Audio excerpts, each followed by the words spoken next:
और एक single column, 2 line सम्राट पृथ्वीराज चौहान पे 2 लाइन है। In a bid to curb corruption at government offices in the state, Chief Minister Y. Jagan Mohan Reddy launched an app, ACB 14400. Through the app, people can lodge corruption-related complaints against officials in the state. Let it be anywhere. All what that someone would have to do is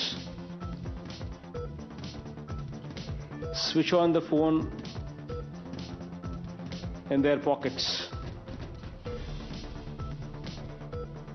Download this 14400 mobile app and just press the button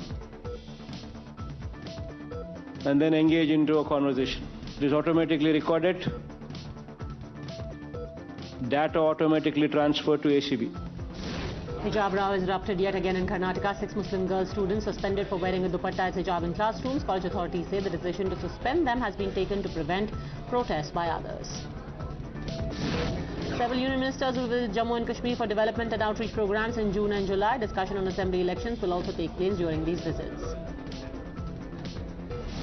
India cricketer Deepak Chahar has married girlfriend Jaya Bhardwaj. Chahar shared the photo of his marriage with a heartfelt note for his wife.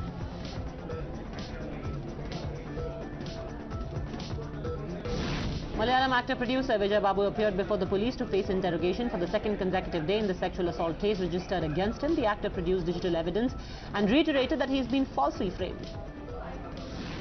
Shops were set on fire in the Chhabra town of Baran district after protests against the stabbing of 2 youth turned violent. The areas affected by violence are Dharnavada Circle, Station Road, Ajaz Nagar and Ali Ganj. Mobs belonging to both communities armed with sticks, iron rods and other weapons went on a rampage. A video of Congress MLA Veer Singh Bhuria from Tandla in Jhabua district has surfaced where he is seen thrashing a supervisor with a shoe at a Nal Jal Yojana site. He lost his cool in the past as well when the police made a challan for Congress workers for triple riding a bike. That's it then from me on News First. I will see you next at 10 on Newshour Agenda. For now, it's over to Rahul Shivshankar. Thanks indeed, Padmaja. Yes, on India Upfront, viewers, the biggest story of the day, as usual, another Hindu murdered for his religion, for serving the Indian state, for displaying the courage to risk taking a bullet to serve all Kashmiris without discrimination. But in the end, he was killed because of his identity. He was discriminated against. He was singled out. He was shot at point blank range because he was a kafir, a non-believer. He is the 11th Hindu in just 36 weeks to have been killed. The 11th Hindu who the state authorities couldn't save. While Islamist hate knows no bounds, the killing wasn't unexpected. It was waiting to happen, and it is just the latest one in a 30-year uninterrupted genocide in Kashmir. Chilling CCTV footage of the attack shows a cowardly, half-hesitant terrorist, hate-monger, stealing into the bank, surreptitiously whipping out his gun, loading it and firing 2 rounds directly at Vijay. Look at that footage. This man is quaking at the knees, and Vijay doesn't turn his back. He doesn't move. He takes those bullets on his chest, viewers. On his chest. And many Kashmiri Hindus have risked their lives, like Vijay, to work for their nation, to work for society, to work for Kashmir's sake, to work, viewers, so that the Indian flag can fly high in the valley. And this is how they are paid back, by bigotry. His grief-stricken father reveals his hopes and dreams before his young life was brutally cut short by Islamist hate. Listen, viewers, to what his father told us. This young man came all the way from Rajasthan to work here. He'd just been married As I told you, he put it all on hold to serve his country. He's a martyr. Listen in. पहले posting उनकी clerk के रूप में हुई थी। 1 साल के बाद उन्होंने दोबारा एग्ज़ाम देकर पीओ की पोस्ट की थी। वहाँ पीओ की पोस्ट जहाँ छोटे छोटे गांवों में बैंक है वहाँ पीओ ही मैनेजर है, मैनेजर की पोस्ट वही कर रहे हैं। अभी ये चल रहा था आगे एग्ज़ाम, उनके पीओ के एग्ज़ाम होते हैं, वो तैयारी कर रहा था आगे ब्रांच मैनेजर बन के फिर कोई और स्टेट में या कहीं भी आने की। हमारी कोशिश तो यही कि राजस्थान में कहीं आ जाए, पर ईश्वर की जो है इच्छा वही होगा। Om Prakash there, viewers, hapless father. Let's go back to those visuals. Let me show you once again the dastardly and cowardly manner in which Vijay was shot by a person who's certainly not in any way thankful to fellow citizens like Vijay. For doing what, viewers? For safeguarding the savings of millions of Kashmiris, their hard-earned savings. This is what he was in charge of. He wasn't there, viewers, in any which way, as an agent of the state that certain politicians in the valley so revile. He wasn't there doing any of that. He was there to look after Kashmiris and their savings, manage their precious savings. This is what he got for his effort. After his murder, an Islamist outfit put out a statement taking responsibility for his killing and sending out an ominous warning to other Hindus. Our cadres eliminated a non-local bank manager, Vijay Kumar. Look at that word, non-local. Non-local. Look at the hate, viewers, for anyone from a different identity, persuasion. Anyone changing, it goes on to say, the demography of Kashmir will meet the same fate. This is not, viewers, about any unmet, unrequited needs that have not been fulfilled by the state. This is a hate crime. This is racism. And it goes on to say, this note, it's an eye-opener for non-locals who are living in a fool's paradise. It's not too late. Otherwise, next turn will be yours. This is some Kashmir freedom fighters. These are not fighters, viewers. Fighters fight armies. These are cowards. This is a cowards association that go after the defenseless, the softest targets. Those viewers who are actually doing great work in Kashmir. The Hindu minority in Kashmir now say enough is enough. Many pledged to leave the valley, and I'm going to show you some pictures of some residents, Kashmiri Hindus, if we can put those visuals out, it would be nice, picking up their bags and wanting to leave the valley. And if they do, viewers, this will be the second time. And they will once again never return. This will be a second exodus. Hear them voice their darkest fears. Listen in. Bhatt साहब की तहसील office में आकर identify करके गोली मार दी जाती है। तो आप बताइए, एक तहसील ऑफिस सिक्योर नहीं है तो वो जो फॉर फ्लंग में हमारे लड़के काम कर रहे हैं वो कैसे सिक्योर होंगे? हम ट्रांसफर चाहते हैं, हम अपने होम डिस्ट्रिक्ट में ट्रांसफर चाहते हैं। हमारे माँ बाप हैं, बूढ़े हैं, बुजुर्ग हैं, हम 15-15 साल से जॉब कर रहे हैं और हमने अच्छी जॉब की है। जब तक हमें कुछ यहाँ पे कुछ नहीं हुआ, ऐसा कोई टेरर मतलब की टाइप का कुछ नहीं हुआ, उन लोगों ने हमें भरपूर साथ दिया। ट्रांसफर चाहते हैं, हमारी वहाँ से यहाँ पे ट्रांसफर हो जाए। हम ट्रांसफर चाहते हैं, वहाँ पे नहीं नौकरी करनी, हमको ट्रांसफर चाहिए, हमको बस ओनली ट्रांसफर। हम चाहते हैं उनकी सिक्योरिटी हो जाए और वो कश्मीर में ही रहे। हम नहीं चाहते वो यहाँ से निकले।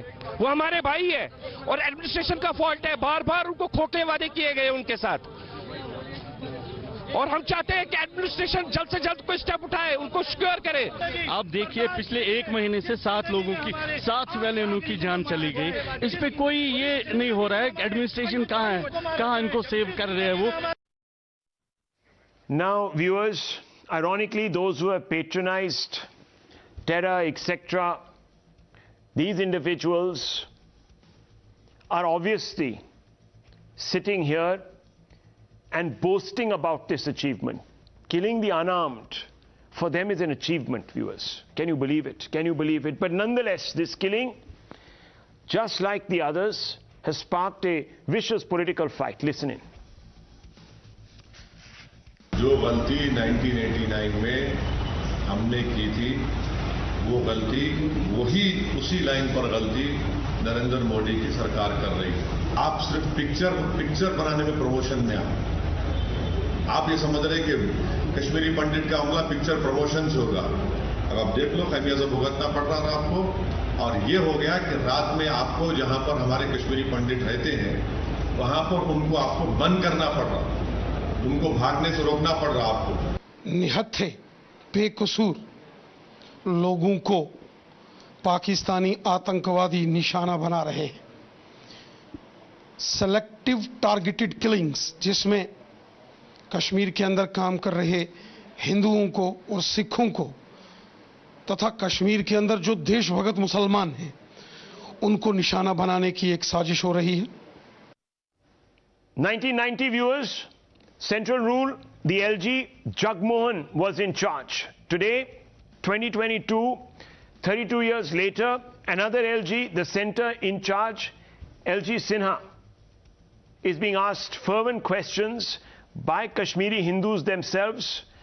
But viewers, when we put a mic asking the J&K LG what he thought about these killings, he gave us no response. Let's play this out.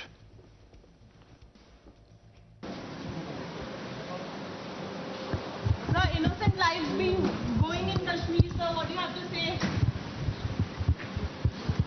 Sir, another Hindu life was taken out today in Kashmir, sir, what do you have to say to that? Sir, are you going to meet Amit Shah tomorrow? What's your plan, sir?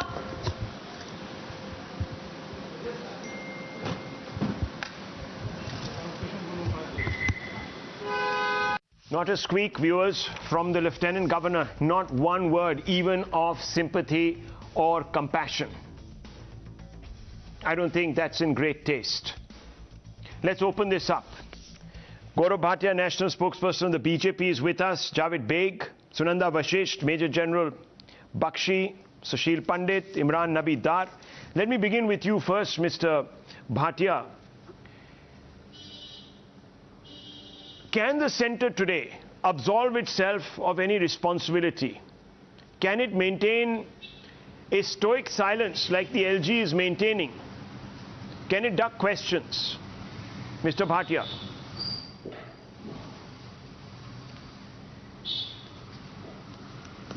First of all, Rahul, deepest condolences to the family that had to face this, and it is very unfortunate, and Bharatiya Janata Party and all Indians are standing with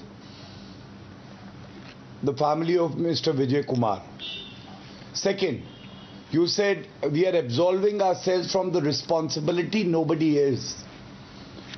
Shri Narendra Modi ji has always led from the front, and I think there is no doubt in our minds that the responsibility lies with us, and we have to ensure that we provide a conducive environment for the minorities in Kashmir. You are aware that a meeting took place today where the National Security Advisor had met the Home Minister's office personnel, and important decisions have been taken. And let me spell it out that our priority remains of protecting every Kashmiri, every Indian. Second, security will be increased. Third, postings will be made to the district headquarters because that has been the demand of the Hindus and the Sikhs there. And last but not the least, the cluster living that has started, we have to ensure that everyone is safe. And most importantly, these terrorists will be gunned down and they will have to face the consequences, as was done in the case of Rahul Bhatt. Within 24 hours, the terrorist was brought down. In the case of Amreen Bhatt also within 48 hours, the terrorist was gunned down. And I am saying this with some responsibility, that it is our duty to assuage the feelings of the people living in Kashmir and to give them this sense of confidence that they are safe. And we will leave no stone unturned to ensure that. If you accept responsibility, which you say you are accepting, who is then being made accountable? Who is going to be made accountable, Mr. Bhatia? Where does the buck stop? At the LG's door, at the centre's door? Rahul, who is going to be made accountable? I will answer that.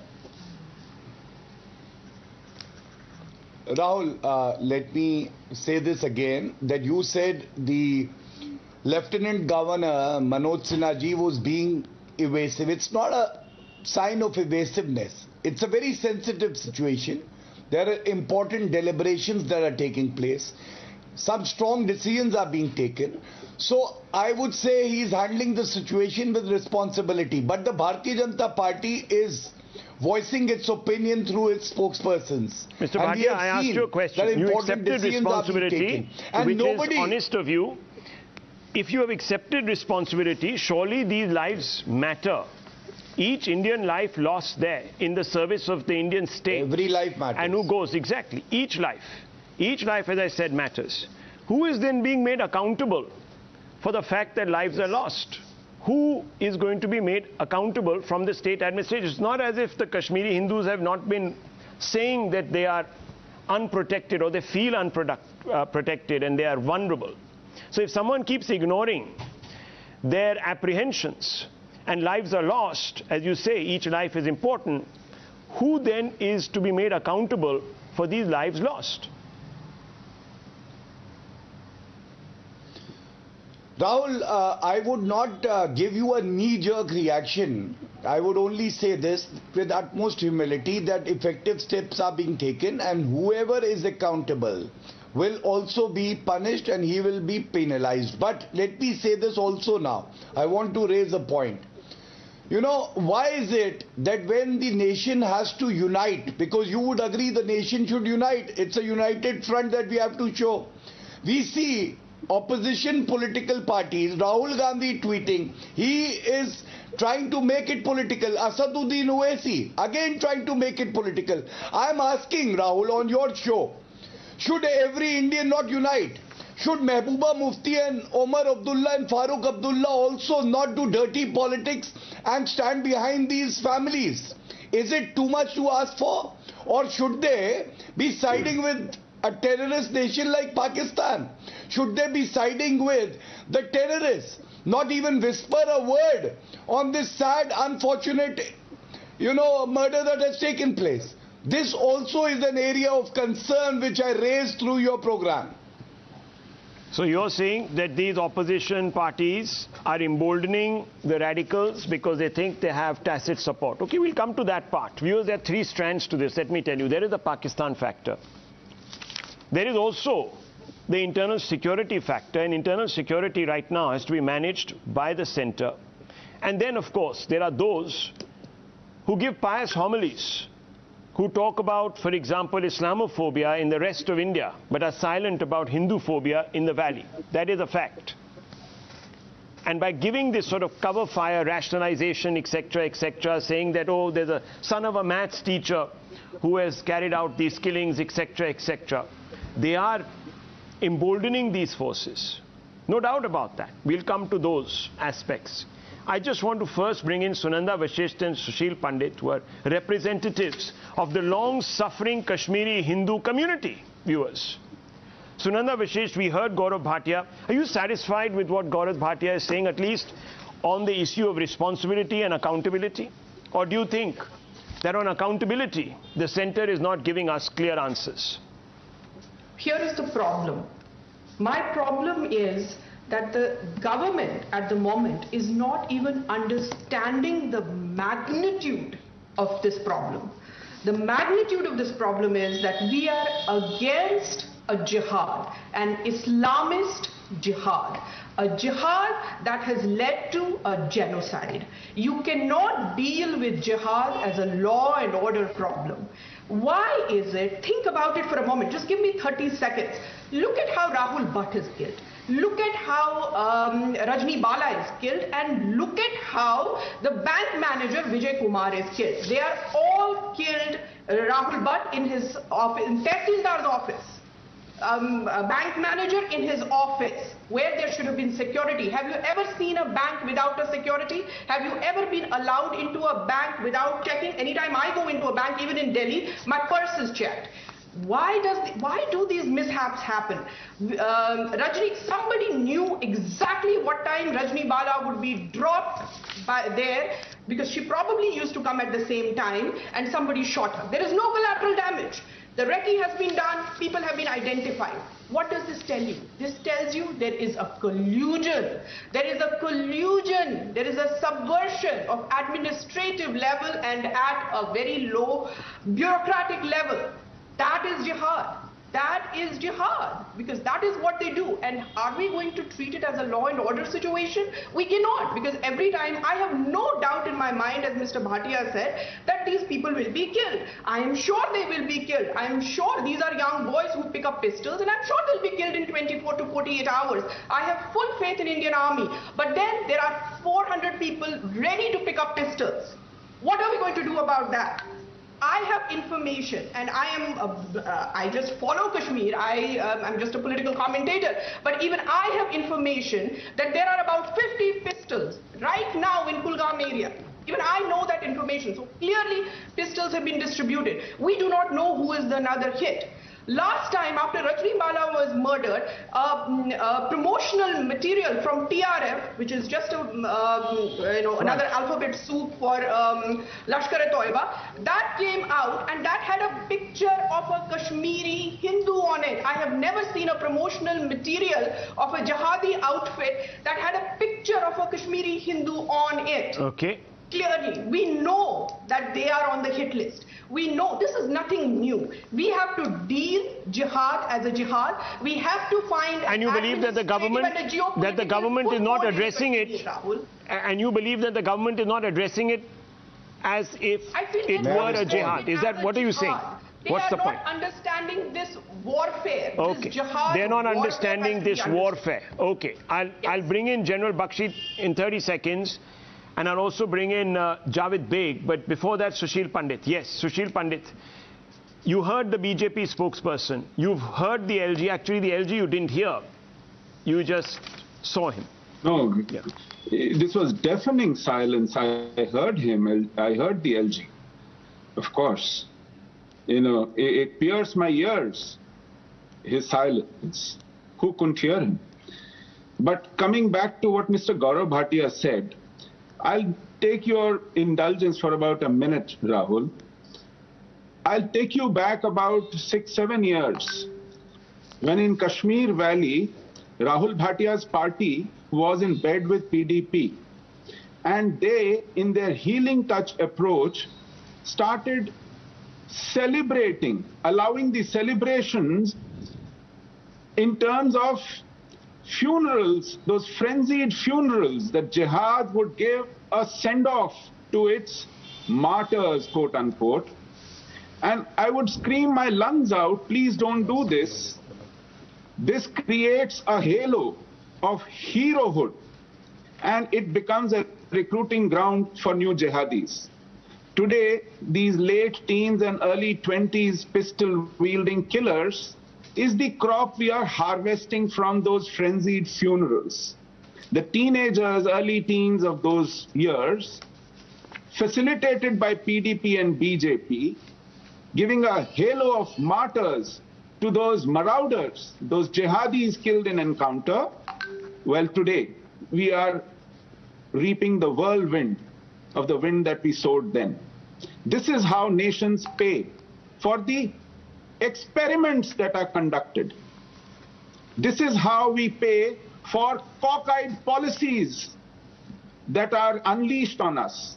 For example, the same LG who gave a deafening silence to your questions had announced yesterday that these employees will be shifted to district headquarters, as if district headquarters are any safer.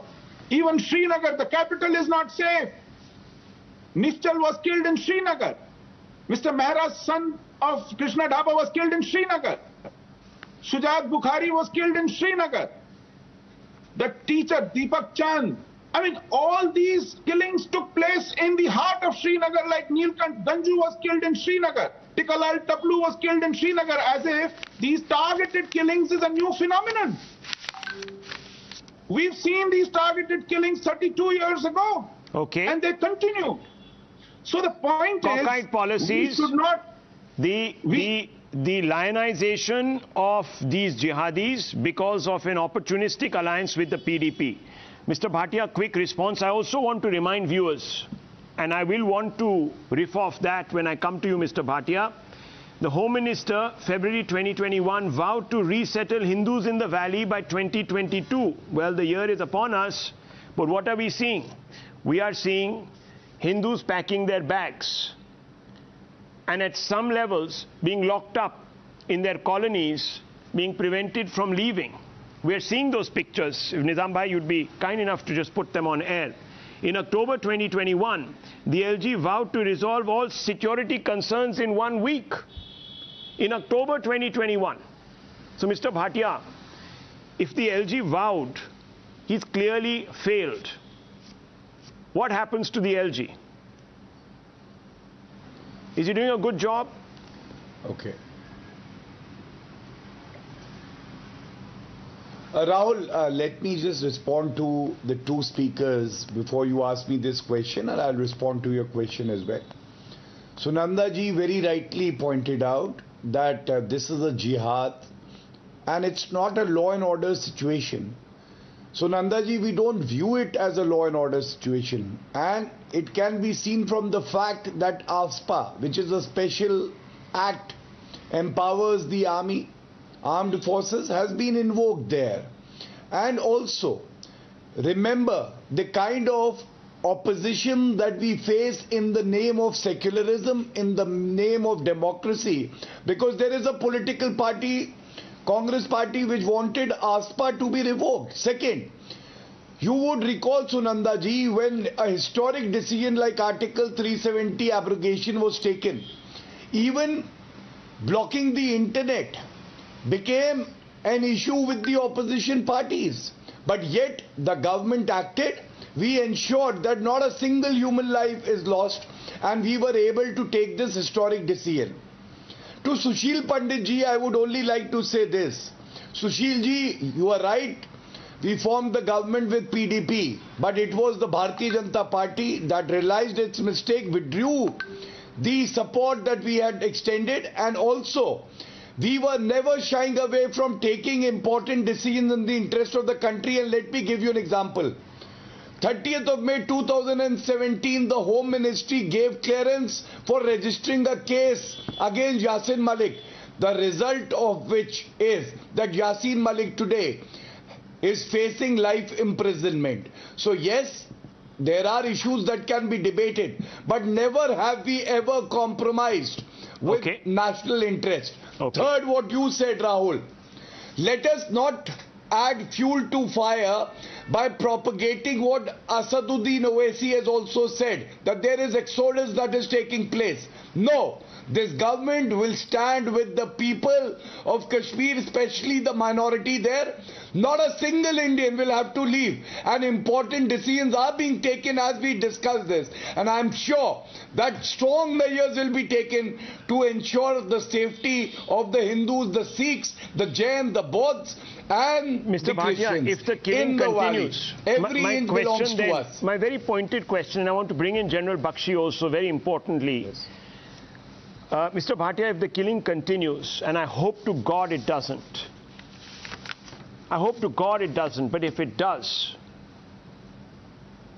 who is accountable? That's the question. Whose head should roll in the administration? Without the fear of that, unfortunately, you know, this is Indian phrase, chalta hai, continues. That cannot be the approach, surely.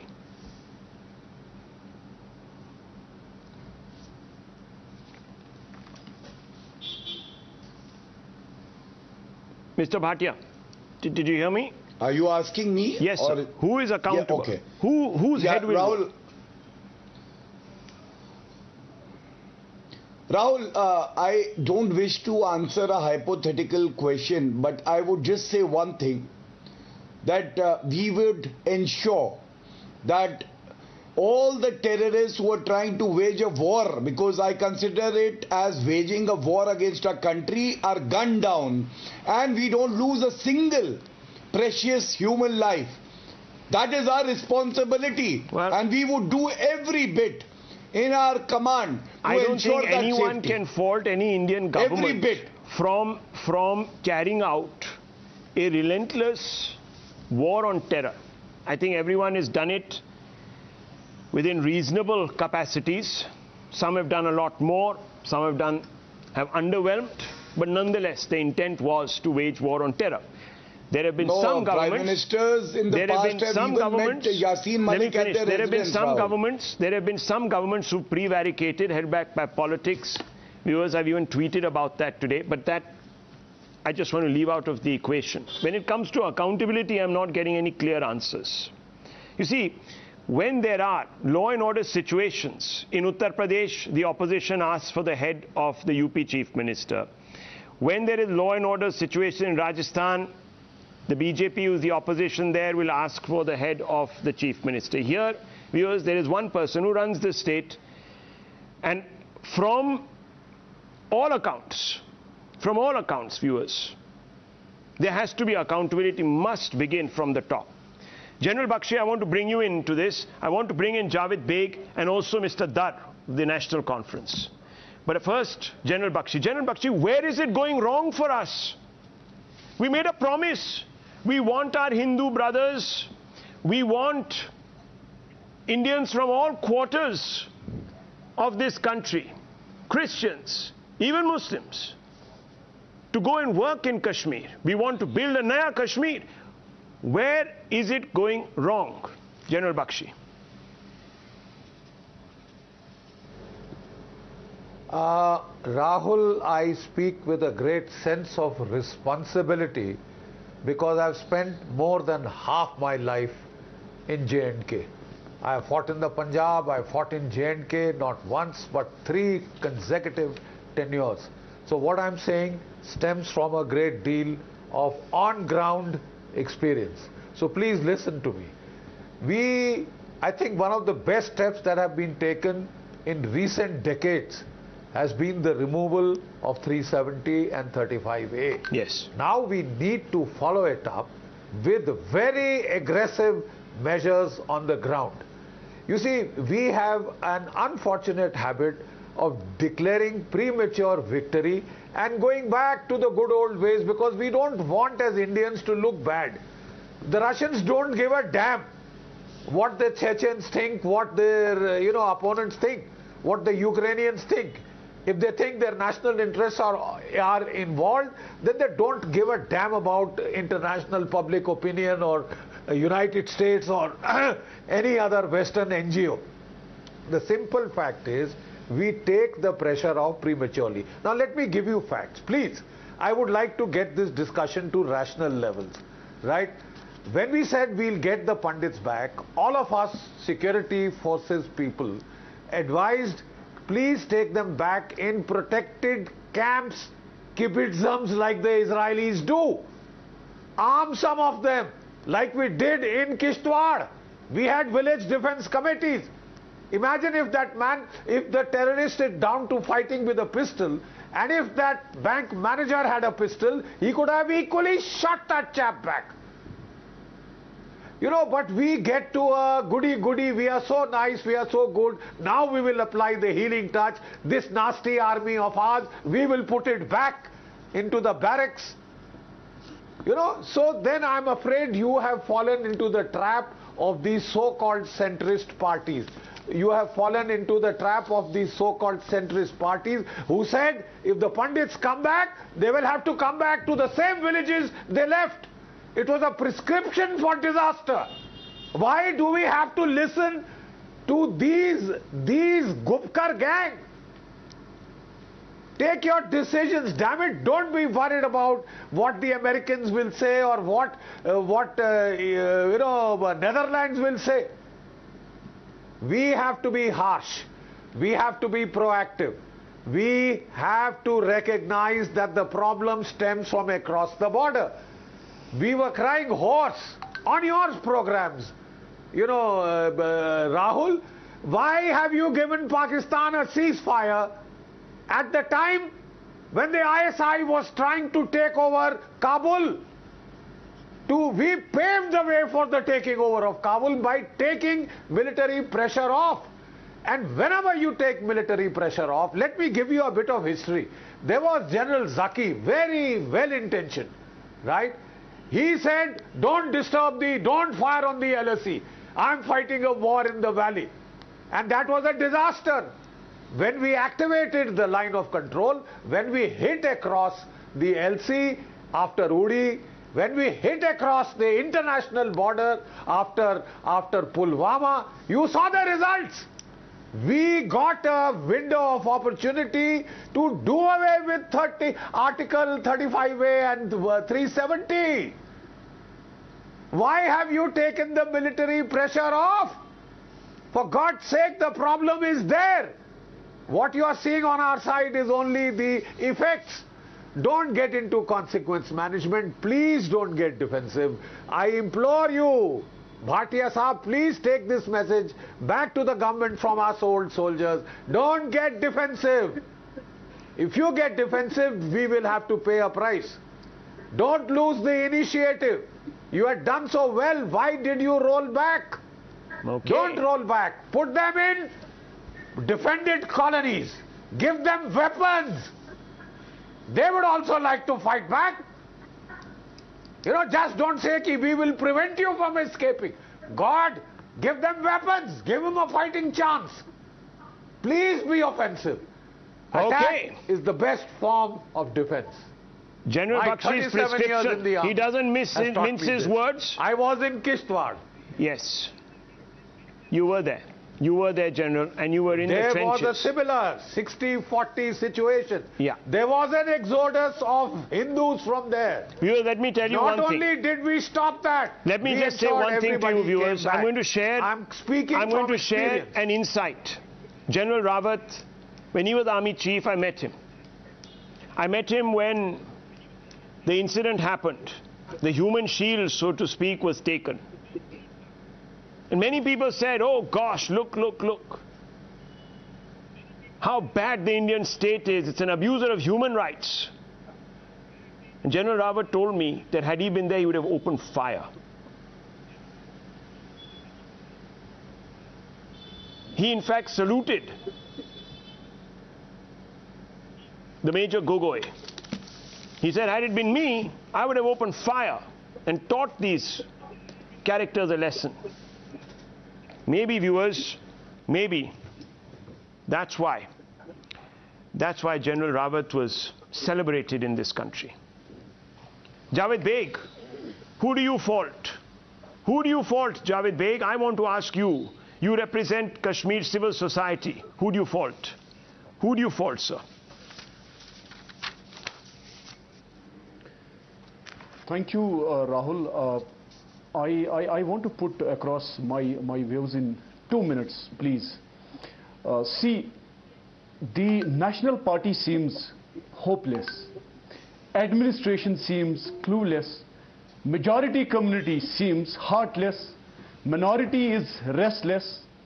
And Kashmir is being Talibanized. A dirty ideology, a filthy ideology, which is supported by Pakistan, has turned Kashmir again into hell. This is not limited to Hindu phobia now. It has crossed Hindu phobia. Yes, Hindu phobia is there because a substantial percentage of majority community is following this ideology, this filthy ideology. This terror ecosystem is not limited to these pockets. It is very much into our system. There are people in the system who hate anybody and everybody who is pro-nationalist, who is speaking sense, who is advocating humanity, who is a supporter of Kashmiriyat, I feel threatened now. Everyone. I have just come from a candlelight vigil which we organized in front of UNO, and I was like, Javed Sahab, why are you a rare exception? Why are you a rare exception? Where is civil society, this so-called civil society in Kashmir that talks about human rights? Where is the majority community there today? Very unfortunate, Rahul. I think our society is doomed. Civil society should have come on the roads to stop our Kashmiri Pandits. They are very much Kashmiris as Javed and anyone else is. And I am so ashamed of our political class, the mainstream political class. They have started playing dirty politics. They have started releasing statements which are actually radicalizing even a common Kashmiri. It's not only terror ecosystem. The ecosystem of our mainstream parties, I feel ashamed of them. They have become like Taliban now. They are issuing statements which will actually create more mess. Well, I feel literally shattered now. Then General Bakshi, I think, has the answers. And the silence of majority community. General Bakshi has the answers. There is, as Sunanda Vashisht was saying, collusion at play. And collusion suggests, viewers, that there is support, tacit support. So as I began by saying, around the country they point out Islamophobia, they point out discrimination, but there, viewers, they are silent. And that's because they are playing to a plot, perhaps internationally directed. I don't even know if there are other world powers who are tacitly giving these people support because they really want India to get bogged down in Kashmir, divert all our resources to fighting an unseen enemy in Kashmir. There is a choice. General Bakshi has spelled that choice out. Let's stop bothering about these NGOs. General Bakshi, yes. I'll leave the 30 seconds to you. Final word to you, sir. Yes, General Sahab. Rahul, there is a concerted ISI offensive called K2. Yes. They are trying to revive the terrorism in the valley and in Punjab. Yeah. Rocket launchers. The Americans have thoughtfully left behind $40 billion worth of weapons. How long before it finds its way across here? True. Do you want to wait till then? Or do you want to preempt? React. Make Pakistan bear the costs and consequences for every drop of blood that is shed here. Go for the root causes. People talk of root causes here. They're the root causes across. Yeah. And may I please request the government, don't weaken your will. Go for it. Go for it. Go for it. Go for it. Be offensive. Attack is the best form of defense. Well, General Saab, trust you to put it pithily, but without, viewers, any caveats. Time has come. Time has come. And that's the one thing we don't have anymore. So seize the moment. Let's move on, viewers, because there's another massive debate that is raging across the country. The push for one nation, one law. The UCC is getting stronger day by day in a renewed pitch for the Uniform Civil Code and for social justice, in particularly for Muslim women. The Assam Chief Minister, Himanta Biswa Sarma, has given some unsolicited advice to Muslims. He says that no Muslim man should marry 3 women. He even advocated for equal property rights for Muslim women and daughters. Listen in to what he believes are the commandments, modern progressive commandments. अगर मियाँ और बीबी एक साथ रहने का समय तक जो भी आप प्रॉपर्टी एक्योर किया था उसका 50% अधिकार वाइफ को दीजिए, नंबर 1। नंबर 2, आप 3 शादी मत कीजिए, एक शादी कीजिए।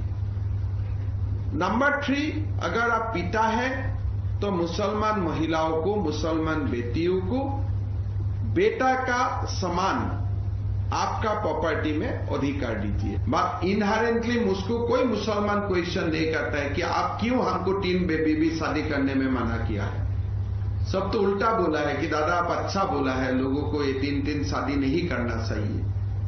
तो actually our views and Muslim common people views are same. Viewers, Mr. Himanta Biswa Sarma making fervent calls for the implementation of a UCC that he says will benefit everyone in society, most critically Muslim women. But unfortunately, viewers, his advice is likely to be cast aside. Just last week, the Jamaat-e-Hind passed a resolution against the UCC. Listens to its chief. Civil code की तजवीज़ से मुताल्लिक़ ये कहना चाहता हूँ, कानून कोई बन जाए,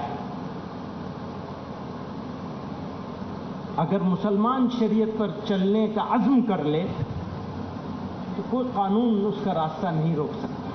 अब वो कहते हैं लो जी तुम तो तलाक दे ही नहीं सकते, तो हम कहते हैं हाँ तुम्हारे कानून के हिसाब से हम तलाक नहीं दे सकते, शरीयत के हिसाब से हम जैसे दे सकते हैं ऐसे ही करके वो हम देंगे. Well, there are others, of course, who have been opposing this. Asaduddin Owaisi says India is a diverse nation against one nation, one law. That's what he said. Rafiqul Islam of the AIUDF said dare BJP to bring UCC law in parliament.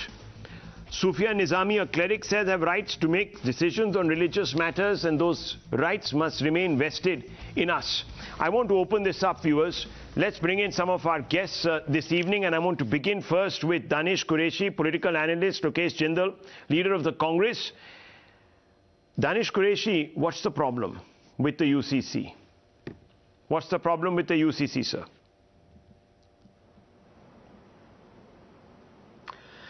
Rahul, I don't think there is a problem with UCC, but the problem is of intention of BJP to brought the UCC.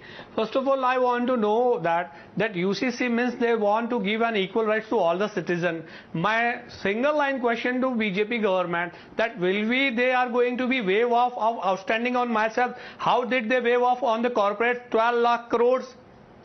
The government is going to do that. Actual problem is that numbers of bill and numbers of laws are being elected in parliament, but BJP intentionally spreading this communal disharmony like sometimes hijab, how sometimes is UCC communal? Can you explain? Sometimes triple talaq. Danish Qureshi, how is the UCC criminal? Hijab and all. Sorry? And communal. You said both. That they are criminally minded, their intent is wrong, and then on top of it, they're communally minded. And they want to divide. How is it both? Do you respect Dr. Ambedkar? I'm not saying criminal minded, but intention is...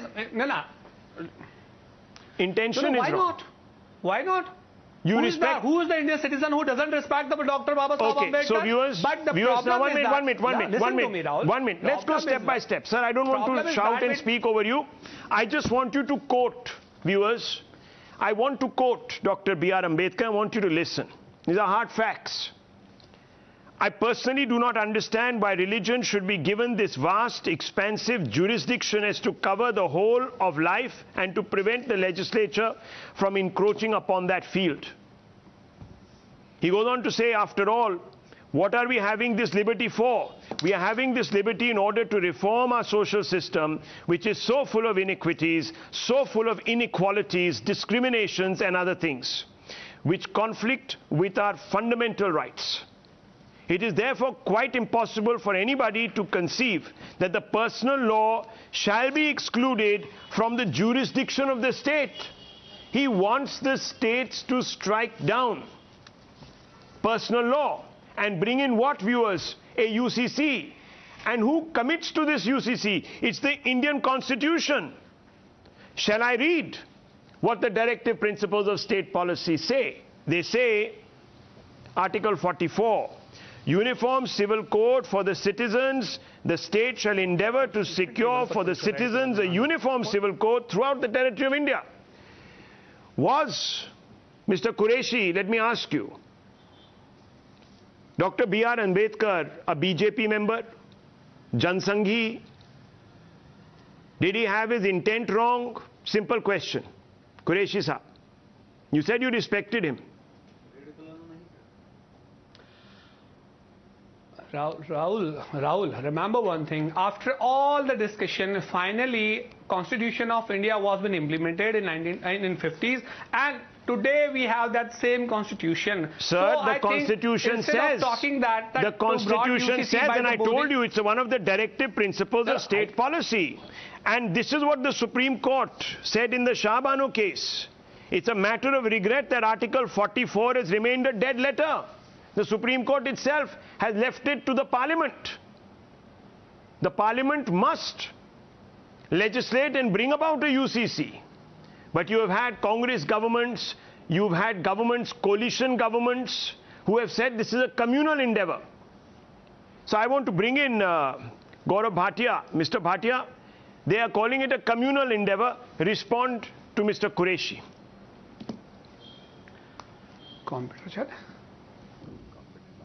Rahul, I would like to start by first asking a question to Danish Qureshi.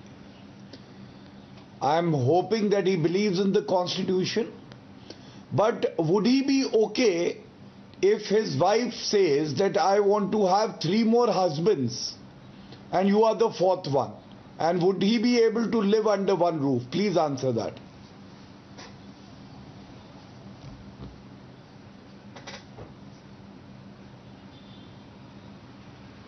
He's not answering that question. He's still contemplating. I'm waiting. I'm not answering. First of all, let you complete. Gaurav, India is waiting for the reply. First of all, complete yourself. I will reply you. He's asking you the question. He wants you to reply. No, I'll complete myself, but you answer. Because the other points would depend on your answer. Please. I'm giving you my time. I'm being generous. Okay. Now second would thing. you be okay if your wife decides to have 3 more husbands? Mr. Bhatia, reply me. Give me... I will be okay or not, that's the secondary. Primarily, first of all, you answer me. Give me the 10 Muslim friends of your friend, those who are having more than one wife. Please give me the 10 names. Actually, this is the propaganda penetrated by you and your mother organization that Muslims are married 4 women. Can I respond now, Rahul? Give me 10 names. You can't give Gaurav 10 names, yes. You just want to propagate the... well, you haven't answered the question, sir. It's about parity. It's about parity.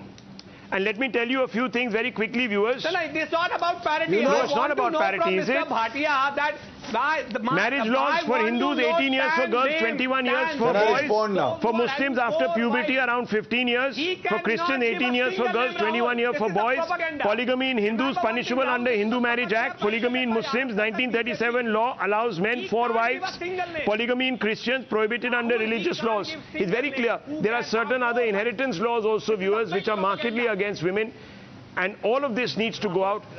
Mr. Bhatia. Yes. Rahul, no, I mean, let Mr. Bhatia finish. You could answer the question. Now I will respond. Let him respond. Yes. No, why finish? Why he won't answer Allow from me that if my wife want to marry Rahul, please ask him to be quiet rather than me, I want to know from him that is he having any friend who have 4th wife?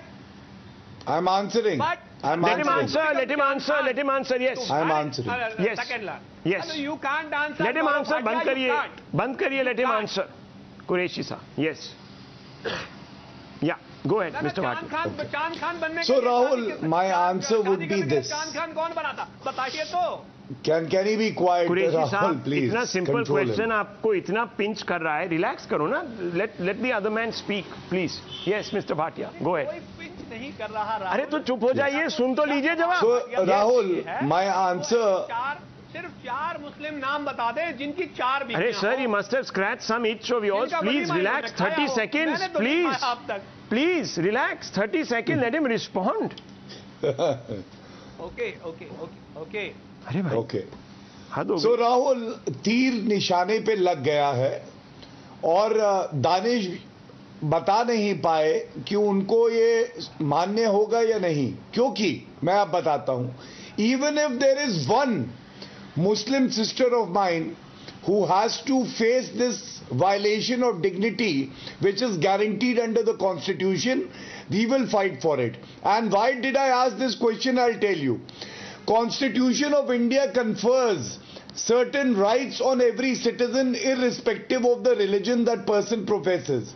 But Sharia law speaks in a different language. Now, for people who are Indian citizens, they have to decide when there is a conflict. Will they side with the Constitution of India or Sharia law? Second, they like Article 25. They like Constitution when it talks about their religious freedom, but they hate the very same Constitution and will not abide by it when it talks about Uniform Civil Code. Third, remember the Congress government? Shah Bano case. What happened? A 65-year-old Muslim woman who was ordered, that Supreme Court said husband would pay maintenance to her.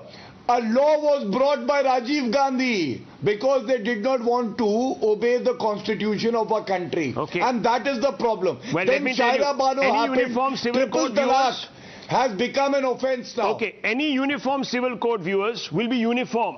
Mr. Pai will be uniform. It will cut across all religions. It will apply to tribes. That's why it's fraught with implications. But I just want to share a statistic, viewers. And I'm talking about what the 2005 survey said on polygamy in India. One interesting finding is that women across religious groups said that Hindus have 1.77 partners, Muslim 2.55 partners, Christian 2.35 partners, Buddhist 3.41 partners have reported that their husbands have multiple wives.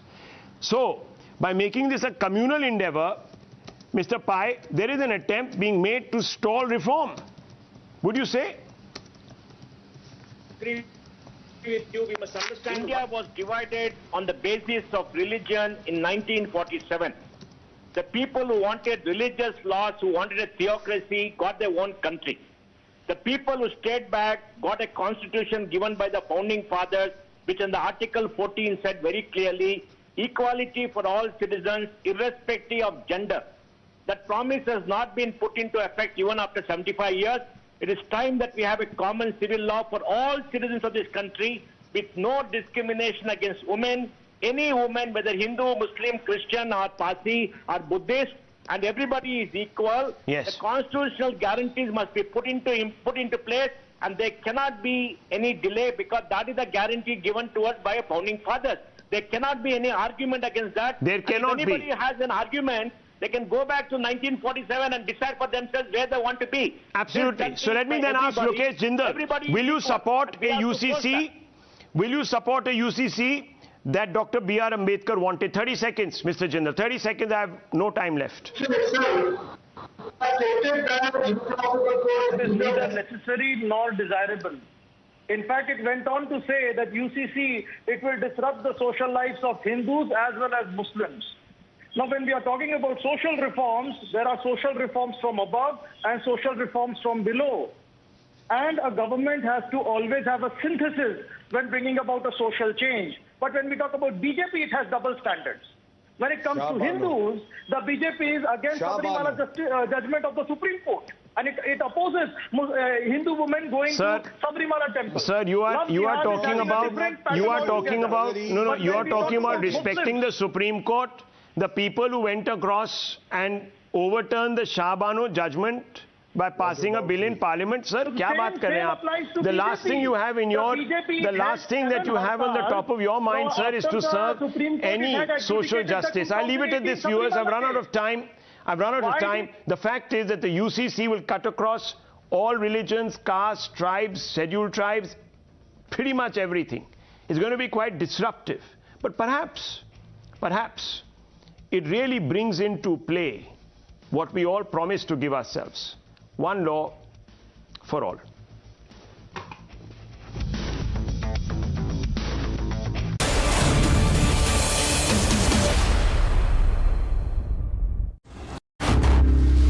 Times now. Action begins here.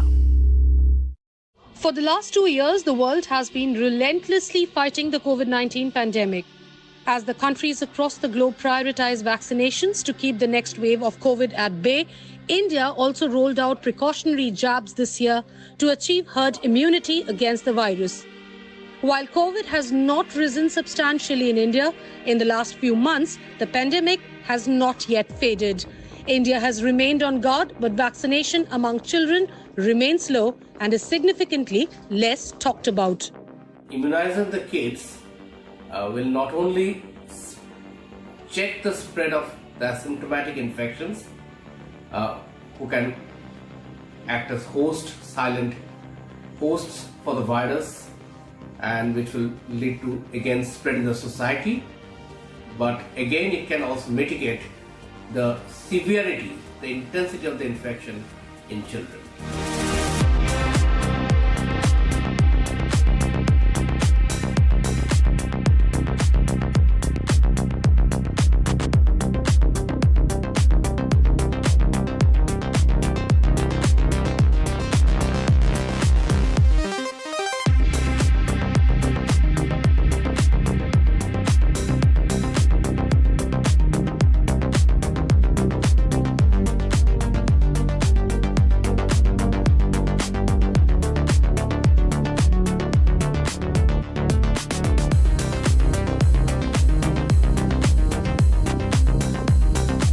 Now that the schools have reopened, it's very important that the children are vaccinated. A lot of parents are still hesitant about sending the children to school, but definitely children should no longer stay at home. They should definitely go to school. And so to vaccinate them, by vaccinating them, we can allay this fear in the parents' mind.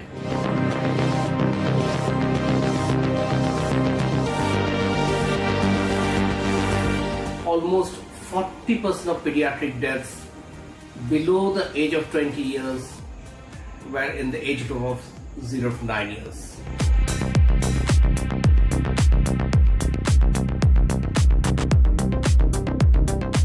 Majority of infection in children are asymptomatic infection. Almost 70 to 80% of children have very minimal infections or they remain asymptomatic.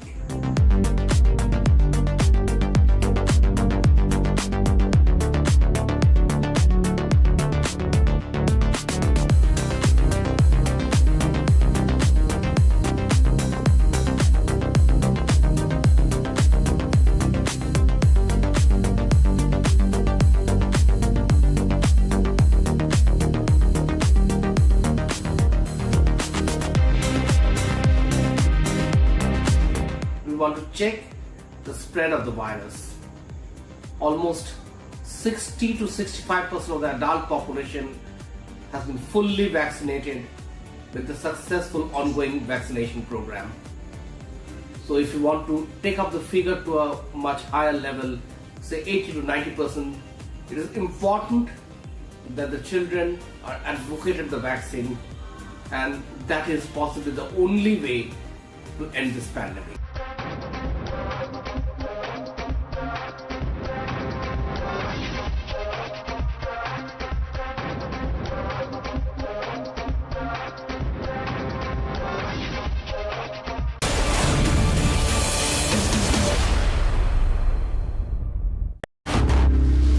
Times now. Action begins here.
Good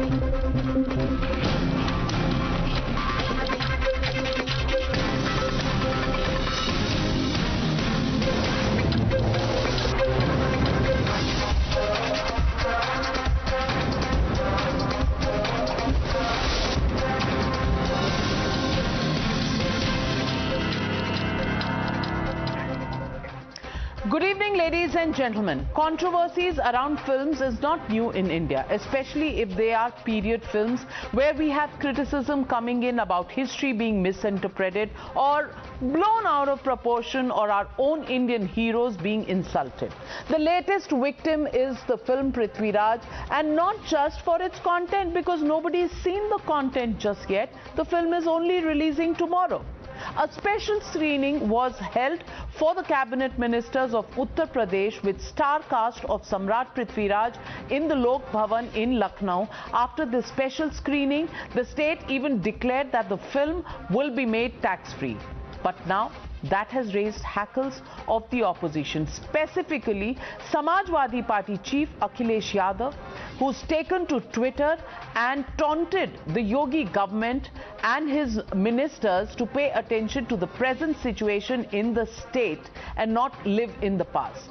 Even raking up the issue of screening being held for the entire cabinet for free.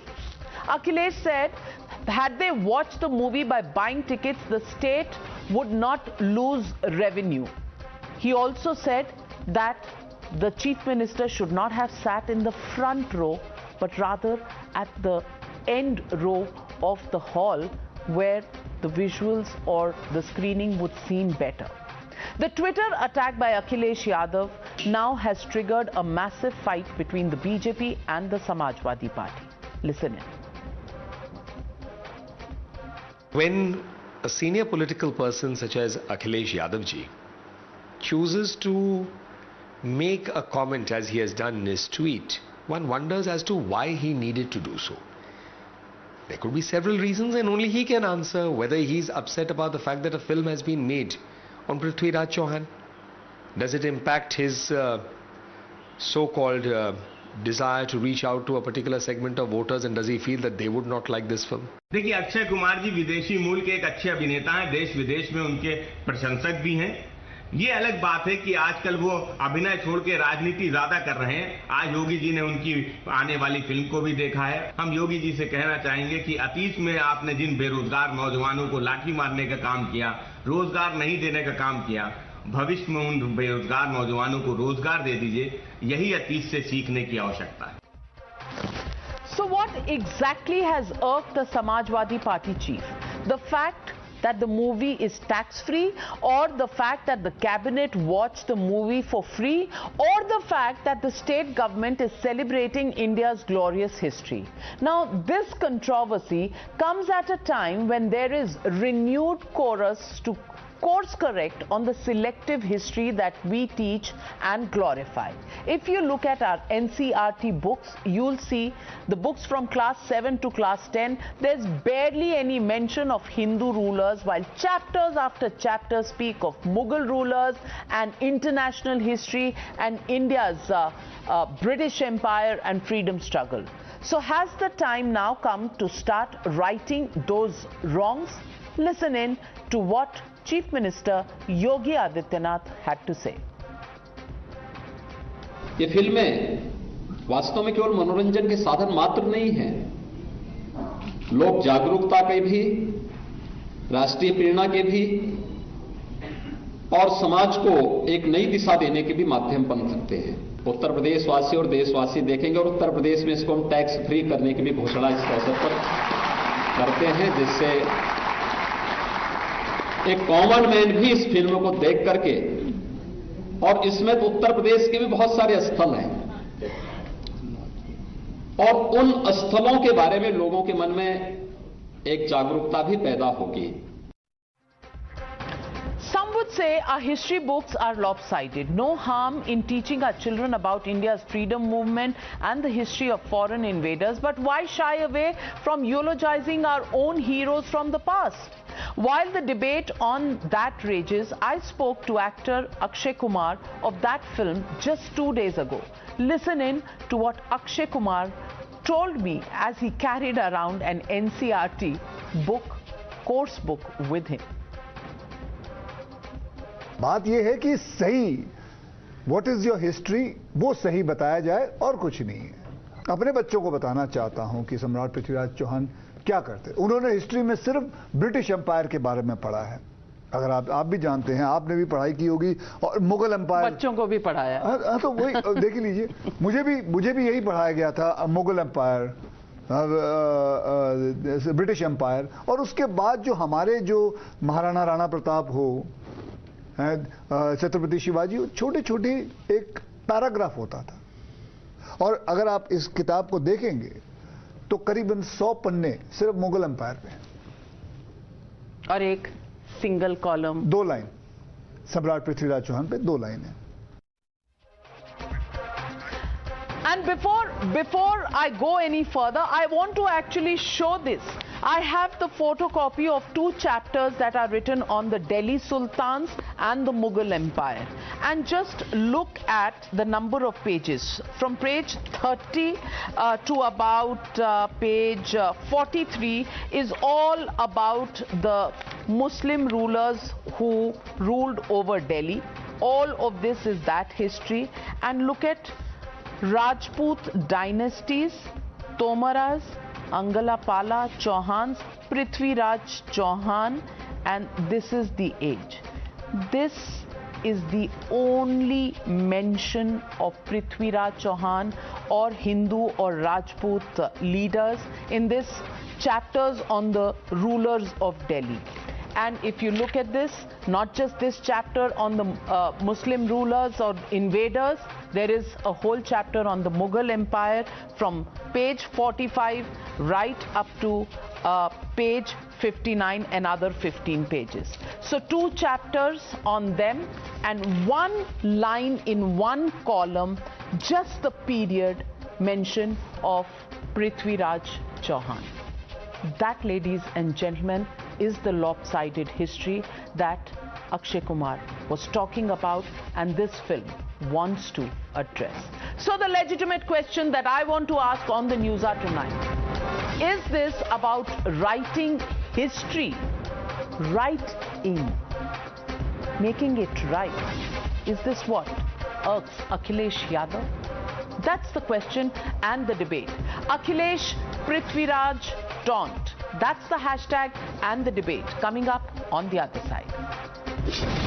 You're watching the News Hour at 9. Debate number 1 on Times Now, Super Prime Time. And joining me tonight on the debate, GVL Narasimha Rao, Member of Parliament and National Spokesperson of the BJP, Ghanshyam Tiwari, National Spokesperson of the Samajwadi Party, Kuntal Krishna, Political Analyst, Vivek Srivastav, Political Analyst. But my first question goes to Dr. Anand Ranganathan, author. And Dr. Anand Ranganathan, I'm deliberately starting with you because you are the only non-political person on the panel, and therefore I want to ask you. When it comes to films on historicals, did you hear a hue and cry when Jodha Akbar was released? Did you hear a hue and cry when Mughal-e-Azam came? Why is it when there is a film like Prithviraj Chauhan that we have questions that are raised? Questions on why it is tax-free, questions on why the Chief Minister of Uttar Pradesh sat in front and watched the film, why not in the back row of the auditorium? Why was he watching it free? Why is it tax-free? When Mr. Akhilesh Yadav himself in his 5 years of power actually promoted 30 films as tax-free films, wasn't there revenue loss today? Why are these questions being raised today? Good evening, Navika, to all my fellow panelists. You've asked a very pertinent question, Navika. There are 2 issues, but first let me deal straight away with that really shocking exhibition of the bias that you showed by producing the content of the NCERT textbooks. It really is shocking if that is true, but again I have to ask, पिछले 8 साल से सरकार तो कांग्रेस की नहीं है. They could have, if they wanted to, change the textbook on day 1, 2014 itself. तो ये responsibility किसकी है? In fact, The education minister is on record saying we are proud to have not changed even a single comma in our textbook. Yahan to ulti ganga beh rahi hai. So yes, you can blame them, the governments before 2014, but 2014 and Mr. Modi especially are to be for this. To the other issue, Navika, this is an endemic. This is a systemic problem because nations weaken not because of their past, but rather by how they are taught it. And for 70 years, we have been taught to airbrush our history, taught to forget historical injustices. From Somnath to Kashi Vishwanath, Babarpur to Bakhtiyarpur, from Allahabad to Aurangabad, these injustices have deliberately been made visible as though to lionize the debate. Akshay is absolutely right. We know more about the wretched Mughals than about Shivaji and Rana Pratap and Prithviraj Chauhan. Navika, history that is written by the victors is peddled by the vanquished.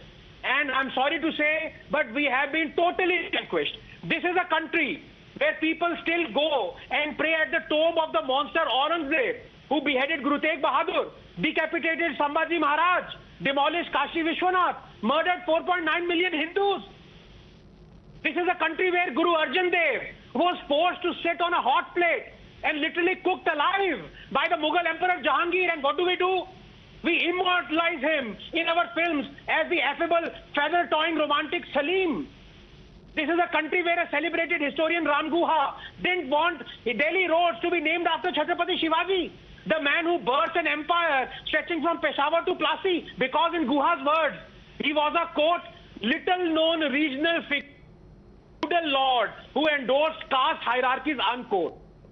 Country where Akhilesh Yadav takes pride in having the nickname Tipu on Tipu Sultan, the same Tipu Sultan who wrote a manifesto that was a terrifying proclamation calling for all Muslims to gather and convert infidels and wage jihad. Quote, whoever refuses to obey would be treated as an accursed infidel. Annihilation of the infidels was a sacred duty, unquote. The Hindus of Coorg, Navika, suffered a particularly Sultan, and in their thousands, murders, tortures, forced conversions, no one was spared. Even dead Hindus were converted, even dead Hindus. He destroyed 800 temples, 27 churches, captured 60,000 Christians, converted 30,000, killed thousands, emptied Mangalore of them. 4 lakh Malabar Hindus were converted to Islam. Descendants of Mandya Mayangars do not celebrate Diwali till this day. You know why, Navika? Because Tipu butchered them on this day. Tipu was Baghdadi 350 years before ISIS. And Akhilesh, the same Akhilesh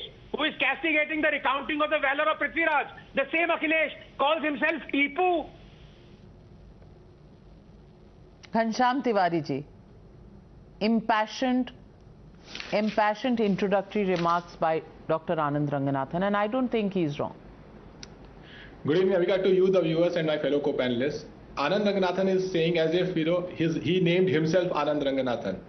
People are named by their parents, by their loved ones, and if one has to make a mountain out of mole, Anand knows it well. The same person who was celebrating this very week when the Chinese forces were ready for a brutal assault on Indian forces, and he was on this very channel saying that nobody is there, and people like us are making the wrong hue and cry. The records are for people to say.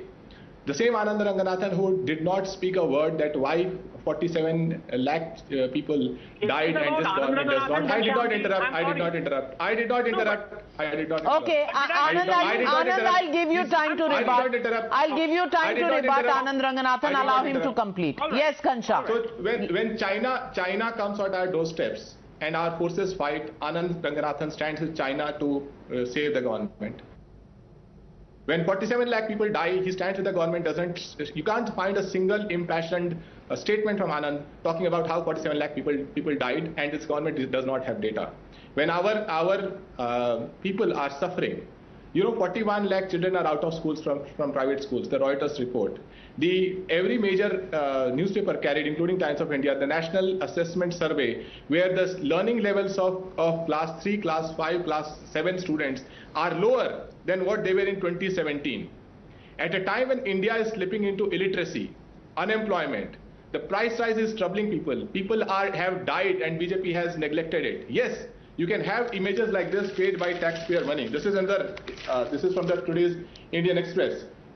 If I can show you here, this is the Haryana government celebrating. You know what the unemployment rate in Haryana is? Because there are people over here who will ensure that they can make such a powerful argument that the truth that is important right now, education of our children, would not matter. That the truth that for 4 years our youth have suffered because Indian Railways cannot provide them jobs after 2 railway ministers promising that they will be offered jobs, because those matters should not appear. Every day Anand can come here and start from Quran and go to messages in history or passages in history, so that in an impassioned way people forget what is the real issue. So I think I have respect for his knowledge, but I have huge disregard for this kind of fry in the pan impassioned plea which distracts people from the real agenda. These people will not tell you that country is sinking due to this government's poor performance. Now, can I, Navika? Yes, Anand Ranganathan. How can I stop you from rebutting? Thank you. Please give me a minute and a half. You know, Ghanshyamji is a very good friend. But the topic today, I think he was misled. The topic today was about our education. It wasn't Anand Ranganathan. To rebut him, point number one. Navika, on your channel, I have been castigating the Chinese. He's saying I'm supporting the Chinese when they entered and when we skirmish with them. ये कौन सी बात कर रहे हैं? And saying कि अखिलेश की गलती नहीं है कि उनको उनके पेरेंट मुलायम सिंह जी ने टीपू सुल्तान पे नाम रखा है.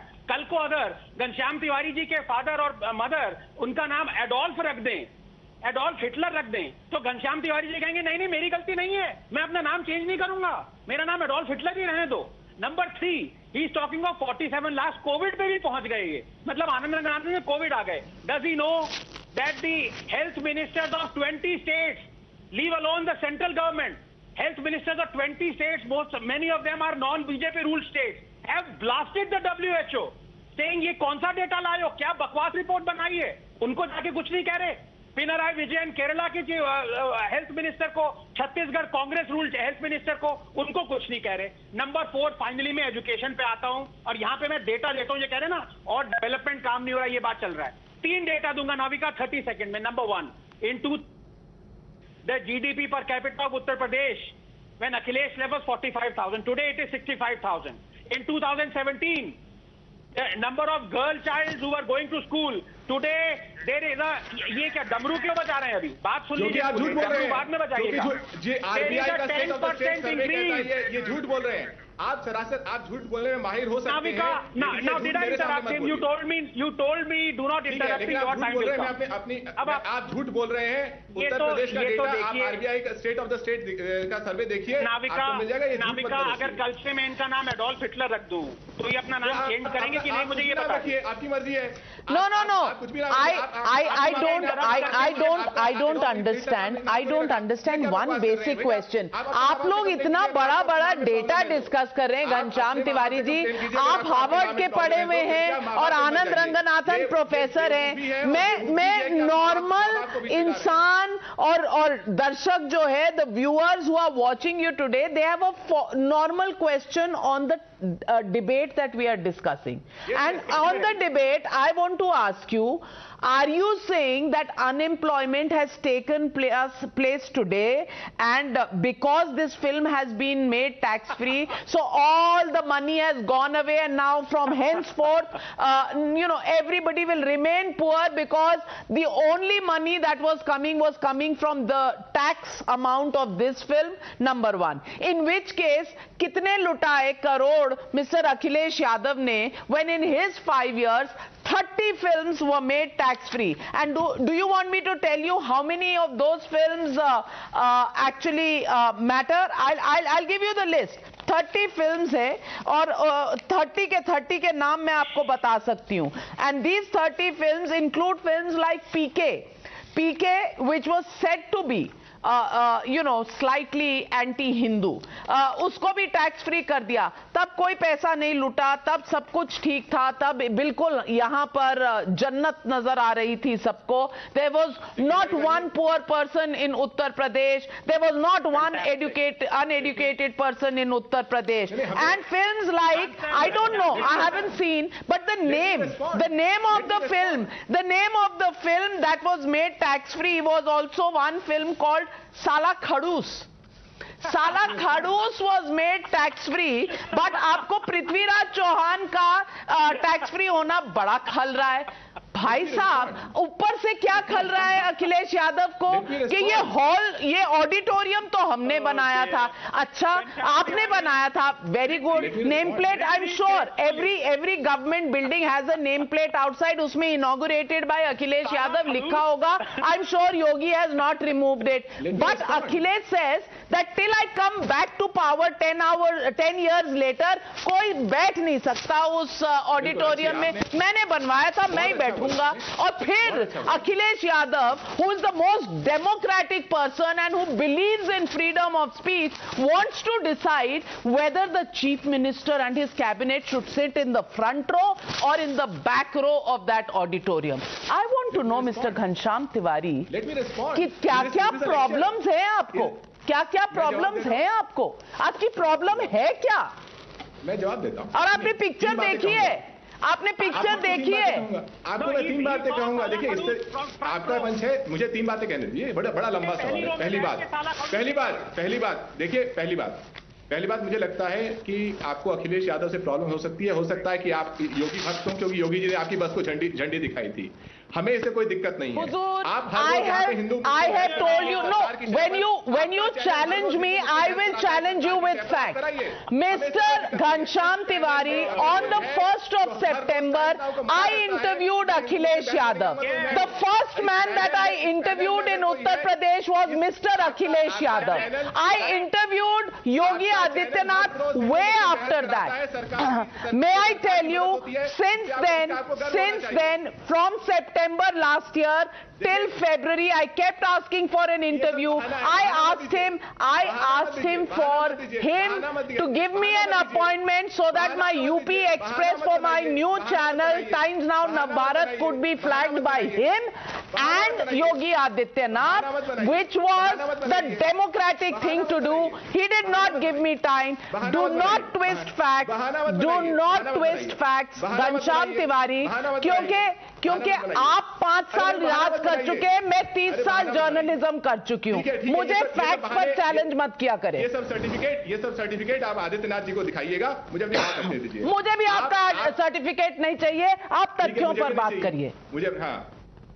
इस देश में और वैसे भी योगी आदित्यनाथ ने अगर नवभारत एक्सप्रेस को झंडी दिखाई थी, उसका टैक्स फ्री से क्या लेना देना है, मुझे समझा दीजिए। पहली बात, मैं इस बात को कई बार कह चुका हूं, इस देश के मीडिया चैनल हर रोज हिंदू मुस्लिम बहस दिखाते हैं, जिससे सरकार को मदद होती है और इसमें सरकार की मिली भगत है। तो हर बहस को, चाहे आपने जो एनसीईआरटी की किताब दिखाई, मैं चैलेंज करता हूं।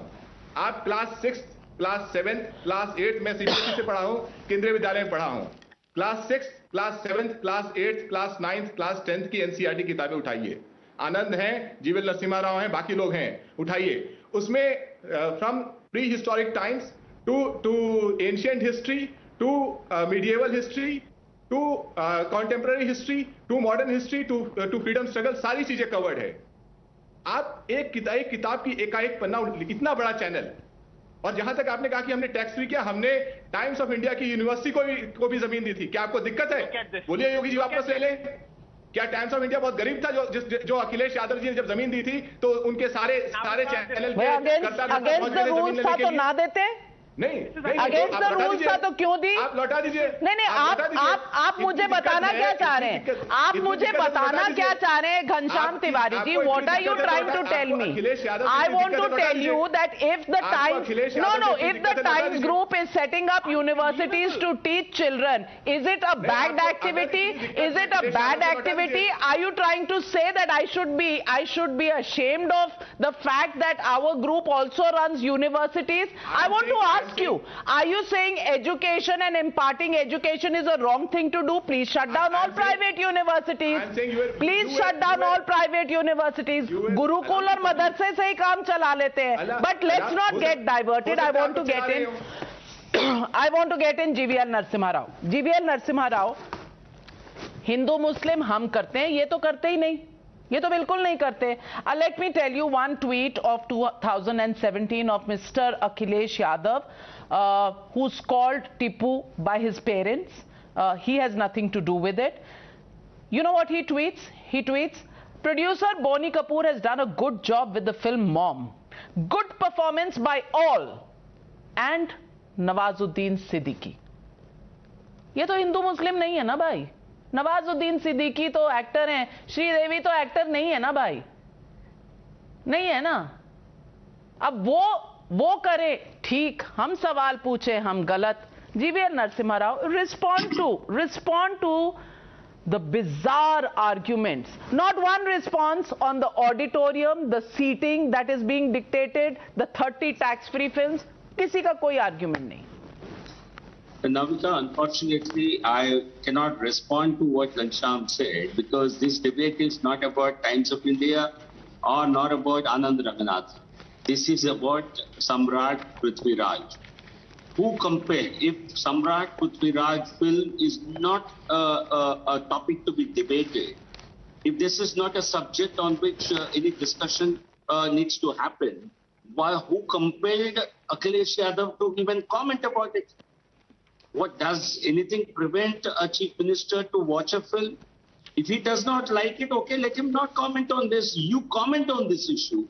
You use this as a ploy to reach out to your vote bank. You want to indulge in appeasement politics in Lucknow. And on Times Now, you come and say, we should be talking only education and health. And there is no place for us to talk Hindu-Muslim. Who says Hindu-Muslim? You are the one who are seeing it through the prism of Hindu-Muslim. You are the one, you see, not just you, the entire so-called secular lobby has always peddled these lies. There has been a narrative that has been promoted for decades. This Ganga, this Tehjeeb, Ganga Yamuna Tehjeeb, composite culture, all this works fine in Lucknow. It doesn't work in Srinagar.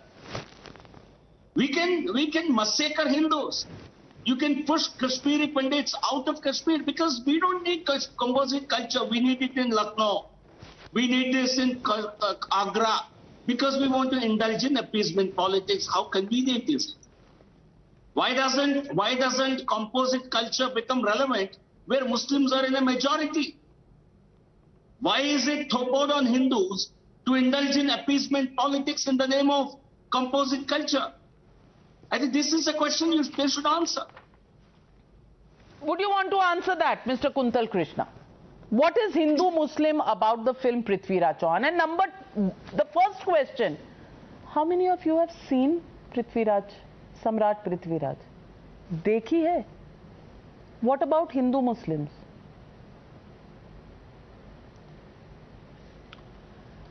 See, Navika, BJP and RSS is looking at UP as a political laboratory. Let me make this very clear.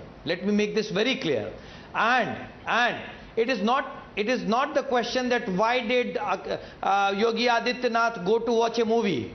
The question is, did Yogi Adityanath ever ask his whole of the cabinet to go and visit any hospital when his own health minister, Mr. Brajesh Pathak, said that in UP, health system is sulking? Brajesh Pathak Yogi Adityanath ke mantri hain. And he inspected an hospital, he went to a hospital and he said ki health system is sulking. क्या उस समय योगी आदित्यनाथ ने अपने cabinet को कहा था?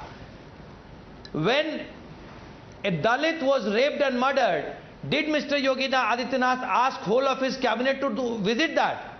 Navika, the whole question is BJP and RSS is trying hard to polarize this country on communal lines, simply because they don't have to answer on unemployment, because they do not want to do a debate on sulking economy. So they are picking up all those issues and they are directing every issue towards a communal debate. This is all. My dear friend Mr. Krishna, I want to ask you, Prithviraj Chauhan was a character in history. To make a film about him, is it banned? And is watching that film with the cabinet banned? And if Rahul Gandhi can party in Nepal and be in a pub in his private time, do you think Mr. Yogi Adityanath and his cabinet do not under the constitution deserve any private time to watch a film? Do you think talking about Prithviraj Chauhan will create a communal divide and polarization, but making a film on Jodha Akbar invited no such questions from anybody? I want to ask you, what's the prism, what is the standard? Can you please tell me on what basis you're making these arguments?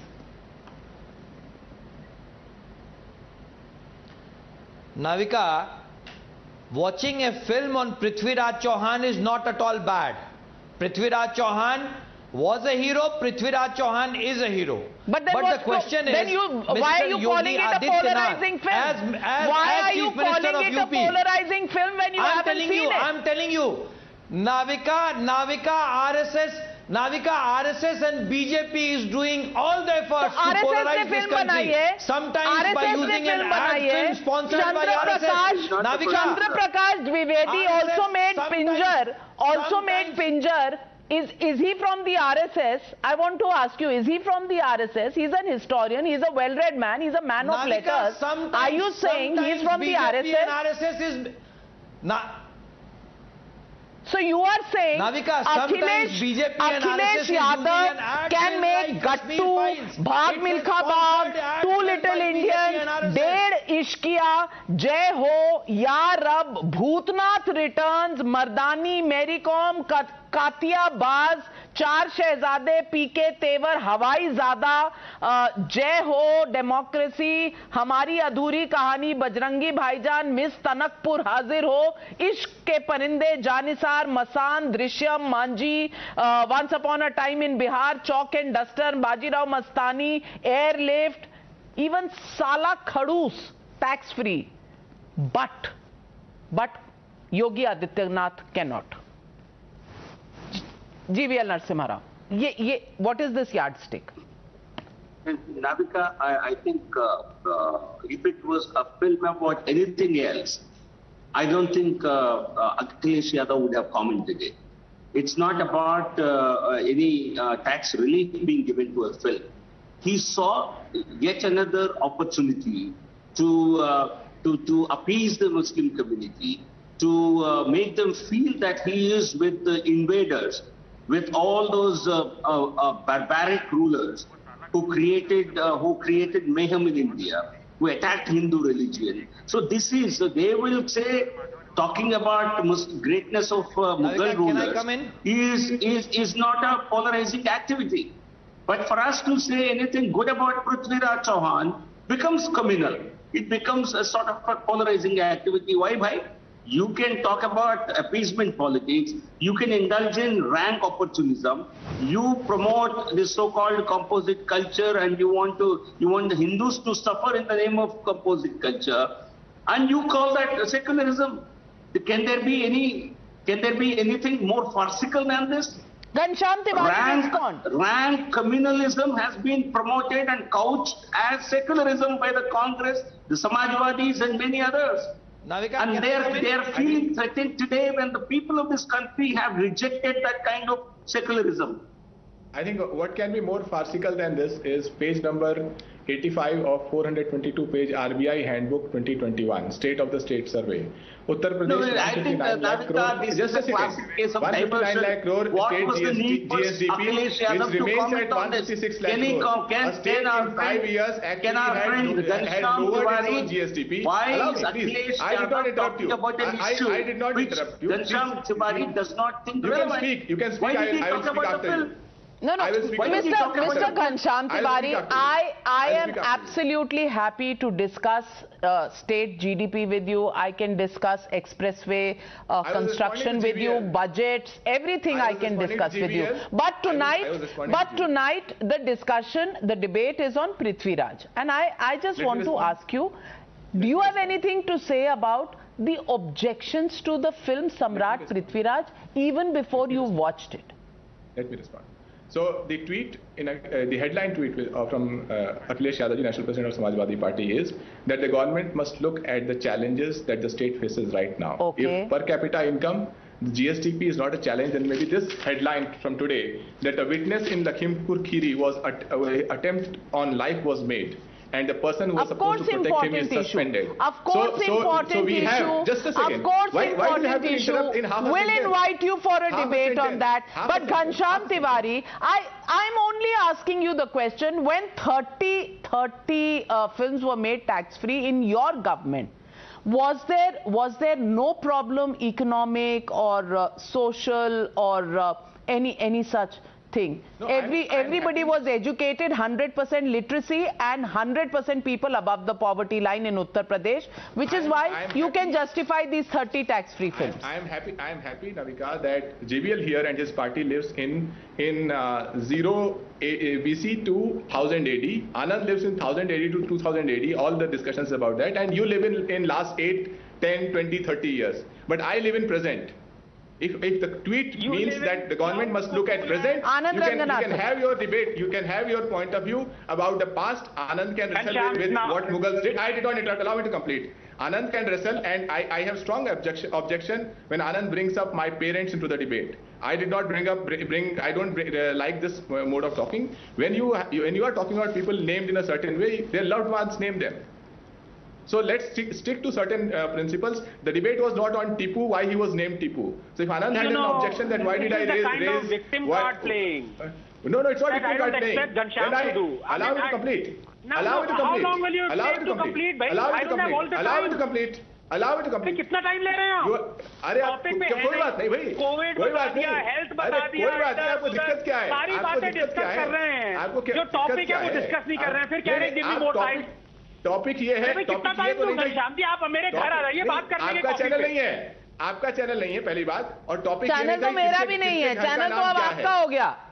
नहीं, channel तो मैं मानता हूँ कि इस देश में सारे चैनल इस समय भारतीय जनता पार्टी के, मैं ऐसा मानता हूँ, लेकिन मैं गलत हो सकता हूँ। चलो ठीक है, वो अलग बात है। आपकी जय जयकार। Navika, can I please come in? Yes, Anand Ranganathan. Thank you. I mean, Ghanshyam, I don't know what has happened to him. Is he like, I hope someone from Harvard isn't watching. He might want the degree back. But I want to say a couple of things. Really? You want to say these nonsense things? Now, 1 second, Ghanshyam. Now, please hold your horses. Did you pay for my degree? Hold your horses. Now, listen, I've given you enough time. I mean, you speak about my parents. Gentlemen, Ghanshyam Tiwari ji, आप तो कह रहे थे झगड़ा BJP करवाती है, आप क्यों करवा रहे हैं? आप बोलने दीजिए ना. You are a democratic man, allow him to speak. Let him not make. If he wants my degree back, let him pay for it. That is fine. अरे भाई, योगी आदित्यनाथ ने हराया है, उनका गुस्सा हम पे क्यों निकाल रहे हैं भाई? 5 साल बाद फिर लड़ लेना. मुझे नहीं है. 5 साल बाद फिर लड़ लेना भाई. Please. Don't take personal. Don't take personal. Now, 1 second. My point was that if somebody is named Adolf Hitler, no matter who named him, is it not the prerogative of that person to change that name or not? That was the question. Would any sensible person like Ghanshyam Tiwari, if called Adolf Hitler by whoever, would he not change the name? Would he or would he not? Keep the name Adolf Hitler. Answer this, Ghanshyam. Absolute nonsense. You're an educated person. You look like an educated person. Absolute nonsense. Absolute nonsense. You wouldn't change your name. You wouldn't change your name from Adolf Hitler. Go ahead. This is an absolute nonsense. This is an absolute nonsense. Go ahead. Go ahead. I welcome this kind of logic. All right. Let's come to the moot point. Let's come to the moot point. कि tax free status से problem क्यों? नाविका, इनको tax free status से problem नहीं है, इनको problem Yogi Adityanath से है, जो ये धुलाई हुई है. And can I please take 20 seconds to come to my good friend Mr. Krishna? ये 5 टॉपिक्स डिस्कस कर लिए घनश्याम ने, तो कृष्णा जी ने कहा मैं पीछे क्यों रहा हूं, मैं भी 3 डाल देता हूं उसमें. ही इज टॉकिंग अबाउट कि हेल्थ के बारे में क्यों नहीं गए. Does he know that NITI Aayog has said UP is amongst the top large states for year-on-year incremental progress on health parameters. If you look at IMR, MMR, all those states. Number 2, I don't know, इनको लगानी थी Covid vaccine, ये anti-fact की vaccine लगा के आ गए हैं. Mr. Krishna would remember, every year in Gorakhpur there used to be terrible child mortality. Unexplained child mortality, and it happened in the first year of Yogi Adityanath's reign. I want to ask him a simple question, Mr. Krishna. When was the last time children died in hospitals? Tell me. Was it 22, 21, 19, 20, 18? When was it? Answer the question. Mr. Krishna. Can I come in, Navika? Yes, Mr. Krishna. Give me the year, sir. Give me the year. Yeah. Navika, I just want to ask my good friend Anand a simple question. Anand, are you still a political or you have joined BJP and RSS? And let me tell you, it is not me who is saying. Yogi Adityanath के अपने मंत्री ने, उनके अपने health मंत्री, उनके अपने health minister ने कहा था, उनके, I am telling you, see the plight of Mr. Anand, plight of health system in UP was described by UP's own health minister. Adityanath ji के मंत्री ने, जो कि उप मुख्यमंत्री भी हैं. Rajya Sabha seat. Anand, you must. Mr. Krishna, I don't know. Everybody on this debate is saying we don't want to be personal, and nobody should be personal. But Mr. Ghanshyam Tiwari, who has objections to personal attacks by Anand Ranganathan, made personal attacks on me. How I'm a BJP channel, how land was allotted to my company, went hammer and tongs at me with personal remarks. But nobody should make a personal remark at him. And we are discussing the issue of Prithviraj Chauhan, the film that's come out, and whether or not these issues should be discussed. The fact is that we read a lot about Mughals, we read about a lot of British Empire, but we don't read about, enough of Indian rulers before that period and their valor. And even the point is, most people believe, and it is also an adage which says, history teaches you. And if we don't want to revisit and look at our history once again, because history that we've read may be colored, and that's the view many people believe, why can't we revisit it? Why is it polarizing to revisit history, take a re-look at it, begin to value some of those historical figures that have been overlooked or airbrushed? I don't understand what is so polarizing and what is so discomforting about it to the opposition. GVL, can you understand what's so discomforting? I think it's absolutely bizarre, and possibly in no other country would people glorify invaders who have been extremely brutal, barbaric, forced conversions, ill-treated people, maybe treated women in the most ugliest manner, attacked them with violence, and you glorify them in your books. And you use your family domesticated historians to write great stories about those invaders. That's the problem. And you have no That's respect the problem for our younger generation people. today. Why is there opposition to revisiting history and discovering our roots and the valor of Indian rulers? Where is the ban on that? For all those who go and put flowers on the grave of Aurangzeb, why don't they do it for Dara Sekho? Why do they have such an antipathy towards Prithviraj Chauhan? The question is, most people here, I think other than Anand Ranganathan and myself, haven't really seen Samrat Prithviraj, not the Samajwadi Party spokesperson, nor the Congress spokesperson. So what are they quarreling about? Is it about the tax-free status? Is it about the auditorium that was built by the Samajwadi Party when it was in power? Did they build it with their own money? Was that not taxpayers' money? And will they also choose to decide which row the Chief Minister sits on today when he's the Chief Minister? Bizarre objections that are coming up. What's behind it? That's the question people of India are asking. But viewers, don't make up your mind till you actually see the film and appreciate it or don't appreciate it. It will be decided by the public because the public is the boss. It will be a hit if it's a hit with the people. If not, it'll sink. So what is the opposition worried about? That's the question. Going to my next debate, as I thank my panelists on this one.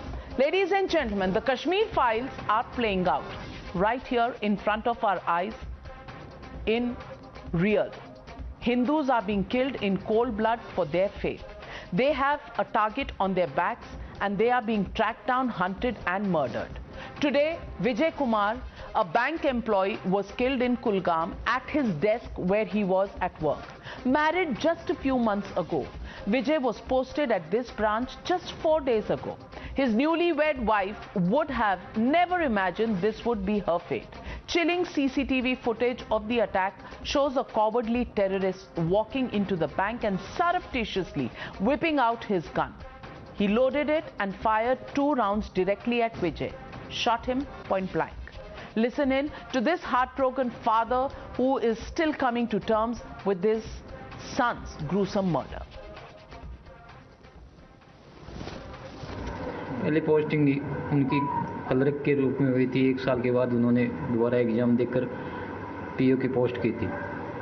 वहाँ PO की post जहाँ छोटे छोटे गांवों में bank है वहाँ PO ही manager है, मैनेजर की पोस्ट वही कर रहे हैं। अभी ये चल रहा था आगे एग्ज़ाम, उनके पीओ के एग्ज़ाम होते हैं, वो तैयारी कर रहा था आगे ब्रांच मैनेजर बन के फिर कोई और स्टेट में या कहीं भी आने की। हमारी कोशिश तो यही कि राजस्थान में कहीं आ जाए, पर ईश्वर की जो है इच्छा वही होगा। भट्ट साहब की तहसील ऑफिस में आकर आइडेंटिफाई करके गोली मार दी जाती है। तो आप बताइए, एक तहसील ऑफिस सिक्योर नहीं है तो वो जो फॉर फ्लंग में हमारे लड़के काम कर रहे हैं वो कैसे सिक्योर होंगे? हम ट्रांसफर चाहते हैं, हम अपने होम डिस्ट्रिक्ट में ट्रांसफर चाहते हैं। हमारे माँ बाप हैं, बूढ़े हैं, बुजुर्ग हैं, हम 15-15 साल से जॉब कर रहे हैं और हमने अच्छी जॉब की है। जब तक हमें कुछ यहाँ पे कुछ नहीं हुआ, ऐसा कोई टेरर मतलब कि टाइप का कुछ नहीं हुआ, उन लोगों ने हमें भरपूर साथ दिया। ट्रांसफर चाहते हैं, हमारी वहाँ से यहाँ पे ट्रांसफर हो जाए।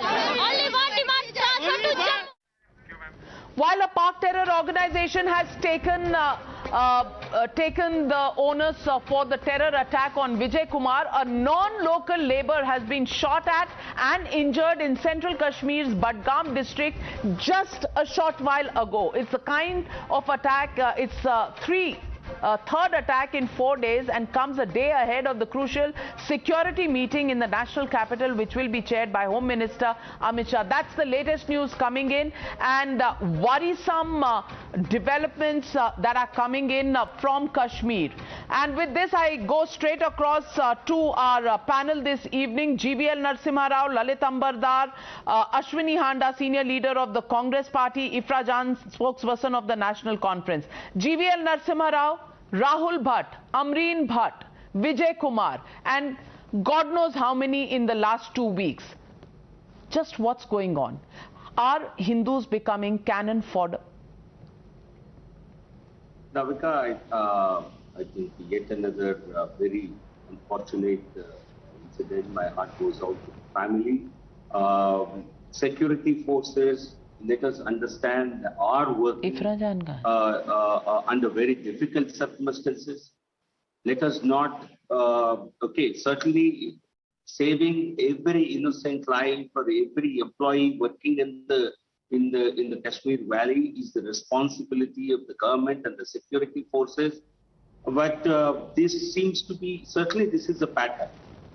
And I hope security forces are able to detect such plans in advance and liquidate these terrorists rather than allow such incidents to happen, because but they have are found happening, now an easy and way. they are happening at regular intervals. I mean, hope and prayer is all very well, but it's not helping much, Lalit Ambardar, while people are being targeted. You know, people are entering homes, killing people. People are entering banks, places of work, and killing people. You know, we are talking about resettlement of Kashmiri Hindus in the valley. Are we anywhere close to it? Navika, I was watching your previous program. You know, the Kashmir Files film, with one Kashmir Files film came down the secular facade of India crashing down. And this Prithviraj Chauhan film, it is likely to expose the secular fakery in the name of history that was being peddled till date. So, and coming down to Kashmir, same thing, Hindu lives do not matter in India. First of all, I want to ask through you, everybody around, why are these Kashmiri Hindus there in Kashmir at all? The government of India denies the fact that what Kashmiri Hindus have suffered was genocide. No tribunal has been established. Not one rapist, murderer, mass murderer has ever been punished for what Kashmiri Hindus suffered. And then you talk about rehabilitation and return. They are living in camps there. They are living in secured pens there. Even when they go out for working, you know what? Rahul Bhatt is sitting in his office. The jihadi comes in and he knows who has to shoot because there are other Muslims also in the same office. It's a working office. They just pinpoint the Hindu boy and kill him on the spot. They go to the school. The only non-Muslim in the school is Rajni Bala. And they go and kill her where everybody else is a Muslim. These jihadis do not fall from heaven. They don't come out of the earth, suddenly emerge from earth. They just walk out of a particular house, kill Hindus, then just walk coolly to another house. The Islamized society of Kashmir has become, they are collaborators today. The very people who in lakhs were in the streets of Kashmir on the 19th of January 1990, screaming at the peak of their voices through mosques and in the roads, what yahan kya chalega, Nizam Mustafa, Kashmir mein rehna hoga, Allah Akbar kehna hoga. The same people are there, collaborators. It's a hybrid war. You don't expect these jihadis this cannot happen without local support is the point Lalit Ambardar is making. First you denied the Kashmiri Hindu genocide, and today, I'm coming to you Lalit Ambardar, and today when Hindus are being identified and killed point blank, obviously somebody is identifying them. Who? Am I audible, ma'am? Yes, absolutely. Yes. So I have two quick points to make. Number one, when we talk about 1990s, interestingly in 1989, the government was that of VP Singh with support from the BJP, and in Jammu and Kashmir, it was Jagmohan Malhotra's government, and there was no state government. It was under governor's rule. When the first Kashmiri Pandit exodus happened, when we talk of killings in Kashmir, we should talk about all the... Sir, I'm not able to. I already have a weak connection. I'm not able to talk this way. When we talk about killings in Kashmir, it's important to talk about all the killings in Kashmir and not constantly say that only Kashmiri Pandits were killed. There were thousands of Kashmiri Muslims who died, around 70,000 Kashmiri Muslims who died. For heaven's sake, when we say genocide, do they also do their dead bodies? Will they be counted in any genocide that is written? Coming to, in 2010, under the National Conference's government, we actually saw the Kashmiri Pandits return back to the valley. Ma'am, before you come to 2010, you know, after the 1990 killing, your government came back to power. How many of those cases were followed? Please, you know, let's not jump from one, you know, year to another and one killing to another. But we will have to. No. I'm saying when you didn't admit the first time, how do you expect? Lalit Ambardar, quick rebuts to Ifra Jan. I really will not be able to talk this way. Please let me finish my point. I have 2 points to make. Let me finish my point. Balancing alibi. Please let me finish my point. There is no balancing alibi. Are we not supposed to? Are we only supposed to talk about you? You know why? Because... Okay, all right. Ifra Jan, every time when you say Hindus were killed, Muslims were also killed, I want to ask you, how many Muslims left the valley and came, why were the Hindus only the people who left their home and hearth and ran away? If Rajan respond to that. Navika, I'll give you a logical, Yes, I'll give you a real answer to it. Listen. Let me respond, ma'am. Ek second. When it comes to national conference, 3,000 of our workers were killed and we survived 10,000 attacks. Why didn't we die? Why didn't we run away? Because where would we go? A lot of us also ran away in 1989. That's why it is called Kashmiri migrants. Because migrants included both Hindus and Muslims. This year also, 44 Muslims have been killed. When you do a show only on Kashmiri Pandits, will a Kashmiri Muslim... Amreen Bhatt, my friend, was a Muslim. And Ashwini Handa. I'm coming to you, Mr. Ambardar. 1 minute. Let me get in everybody. I want to ask Ashwini Handa.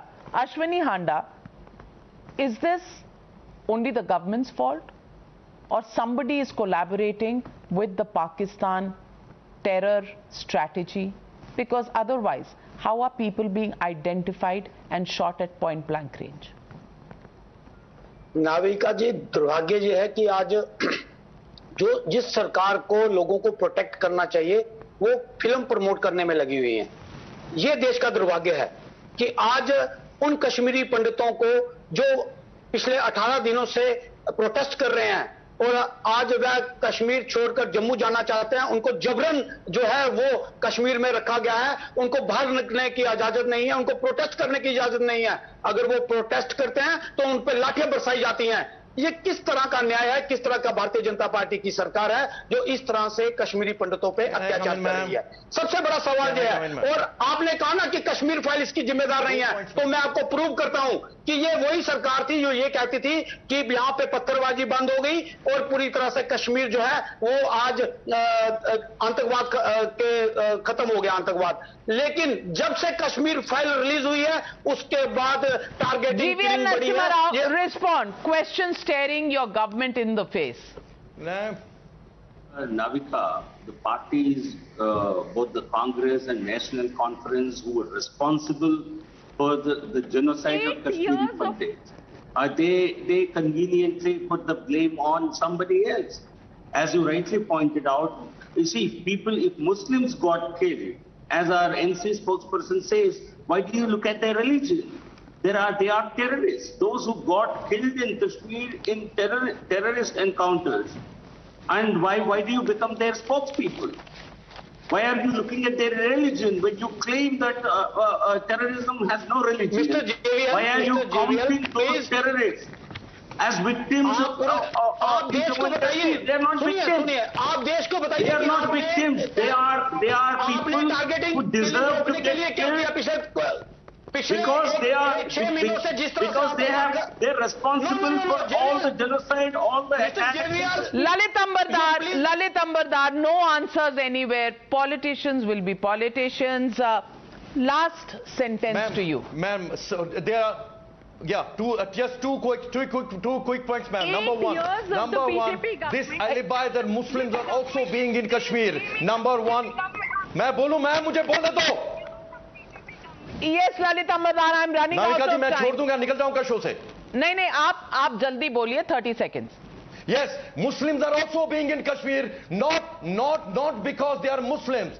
They are regarded as kafirs. Who is killing whom in Afghanistan? Muslims are killing Muslims in Afghanistan. That doesn't make Taliban Sufis of Afghanistan. Muslims are killed because they are regarded as kafir, because they have some kind of association with the Indian nation. That's it. Hindus are being killed because they are Hindus. That is the problem. And about this national conference, Navika ji, आपको बताना चाहता हूं, in their present sitting member parliament from Baramulla in Lok Sabha is Akbar Lone. In a live JNK assembly, he said Pakistan Zindabad. And afterwards, outside, the reporters asked him, what did you do? Ladies and gentlemen, you can fight the enemy outside. How do you deal with those who are betraying India from the inside? That's the question. And of course, big challenge before the government, and tomorrow is the big security meet headed by Home Minister Amit Shah, where LG of Jammu and Kashmir will be present. Will there be a solution soon? We'll keep reporting and bringing you the latest information. Thank you very much for joining me on the News Hour. Good night.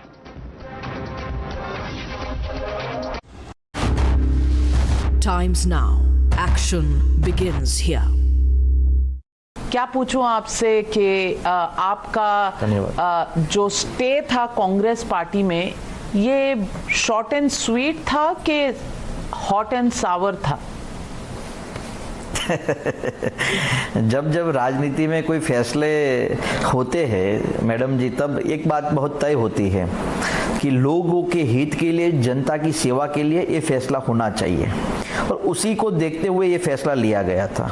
लेकिन जहां गए, जिस Congress party पर भरोसा किया, उनके नेताओं पर जो भरोसा किया, उससे एक बात तो तय हो गई थी कि ना ये जन सेवा करना चाहते हैं और ना कोई करता है उसको रोकने का काम करते हैं। जो जन सेवा करना चाहता है उसको रोक दो, हम नहीं करना चाहते तो हमारे साथ जुड़ जाओ। और ये काम हम नहीं कर सकते थे। हम आंदोलन के जरिए निकले थे, लोगों ने हम पर उम्मीद देखी थी, हम पर भरोसा किया था, और हमने कहीं ना कहीं गुजरात के भीतर एक अच्छी उम्मीद को खड़ा करने का काम किया था, जो कांग्रेस को इनडायरेक्टली डायरेक्टली 2017 में फायदा किया था और मजबूत विपक्ष की भूमिका में आई थी। लेकिन आज कहां हुआ, ना आपको मीटिंग में बुलाते हैं, आपको वर्किंग प्रेसिडेंट बना दिया, लेकिन कोई काम आपका तय ना किया। कहीं ना कहीं सिर्फ अपमान। और हमारे परिवार में और हमारे कई साथी कहते हैं कि अगर जहां सम्मान ना हो वहां अपमान नहीं होना चाहिए। तो हार्दिक जी, ये सब आपको पहले से पता नहीं था? क्योंकि 2017 आप पॉलिटिक्स में आए थे और 2019 का चुनाव हुआ था, आप बहुत जगह साथ साथ घूमे थे, क्योंकि आपने फॉर्मली कांग्रेस पार्टी ज्वाइन कर ली थी। और हमेशा से लोग यही कहते हैं कि कांग्रेस पार्टी एक private limited company owned by एक गांधी परिवार है। तो आपको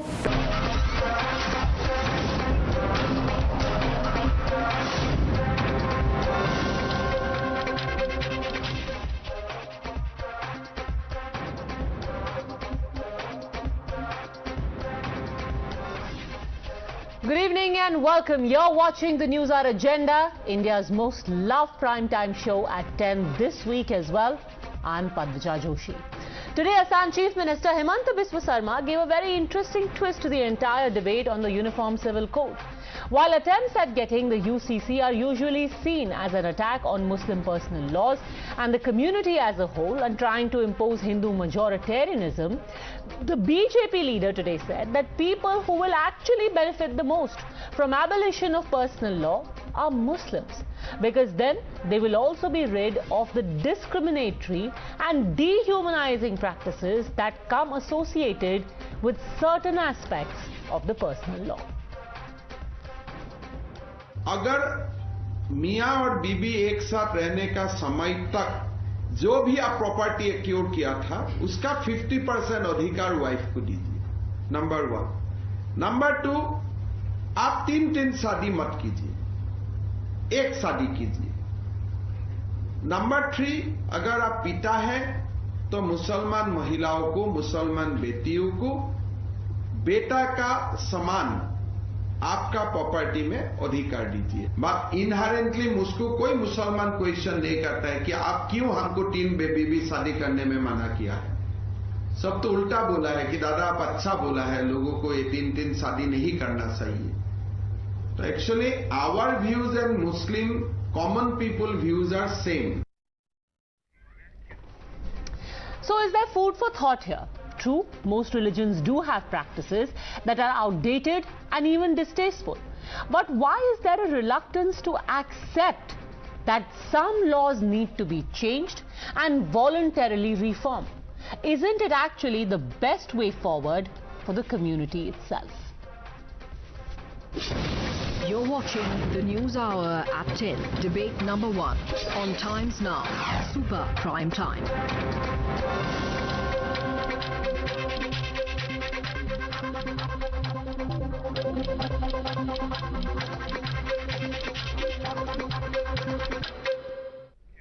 All right, joining us on the debate, R.P. Singh, National Spokesperson of the BJP, Feroz Bakht Ahmed, former Chancellor of Maulana Azad Urdu University, Zubair Memon, political analyst, and Anurag Bhadoria, spokesperson of Samajwadi Party, Champak Kalita, spokesperson of AIUDF. Zubair Memon, I want to start by asking you, do you agree that reforms will be best for people within the community? Can you elaborate on what type of reform so I can answer you properly? Specific Okay, so let me actually quote to you 3 specific reforms that Himanta Biswa Sarma referred to. 1, there is polygamy. 2nd, there is inheritance rights. And 3rd is the practice of discrimination when it comes to a female heir. First point is polygamy. You should try and understand that in Hinduism also, various parts of the states, polygamy is practiced, and you cannot stop each and every person or each and every tribe to stop the polygamy. Second point is inheritance. But you should stop, sir. Polygamy is in no way a dignified existence. It should be stopped. Every community should stop it. That's your point of view. Others do it doesn't make it okay. Others do it doesn't make... your point of view. No, sir, it is not my point of view. Actually, it is the point of view. So let me quote to you. It is not my point of view, sir. You would be... Sir, it might be your point of view because men do not get disadvantaged in polygamy. Because ironically, women do not get the right to be polygamous. Personal law somehow prioritize the men. They need to be polygamous. The same rights are never given to the women. I will tell you whose point of view it is. It is the point of view of a lady named Reshma. She went to the Delhi High Court and she said, our law allows a man to take up to 4 wives. This 28-year-old lady said, the action of my husband, Mohammad Shoaib Khan, is unconstitutional, illegal, arbitrary, harsh, inhuman and barbaric. The practice of polygamy must be regulated to curb the plight of Muslim women. It's a Muslim woman who has gone to the Delhi High Court and said it is inhuman, harsh, barbaric, undignified. Not my point of view. Go on. If you pick and choose a random case, it cannot be a explanation. अगर हिंदी में कहे तो वो एक वजह नहीं बन सकती है एक एक्ट बनाने के लिए, क्यों बंद करने के लिए। क्यों एक महिला को अनडिग्निफाइड, हार्श, बारबैरिक, इनह्यूमन, उनका 4 साल का बेटा है। Her husband Mohammad Shoaib Khan, listen to this. Her husband Mohammad Shoaib Khan in January 2019 married her, subjected her to domestic violence, cruelty, harassment, dowry demands, and then took another wife. Why doesn't this woman deserve dignity, sir?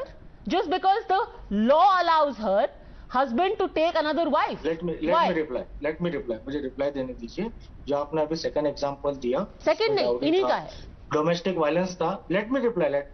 अगर वो polygamy हुआ हो या ना हुआ हो, multiple wives हो या सिंगल वाइफ हो, अगर डाउरी का उसके ऊपर शोषण हो रहा है, अगर डोमेस्टिक वायलेंस हो रहा है तो उसके लिए स्पेशल कानून बनाए गए। सर आप गोलपोस्ट चेंज क्यों कर रहे हैं? ये महिला कोर्ट में गई, इसका सिंपल लैंग्वेज था कि मेरे को इनह्यूमनली ट्रीट करके I was abandoned like a piece of luggage.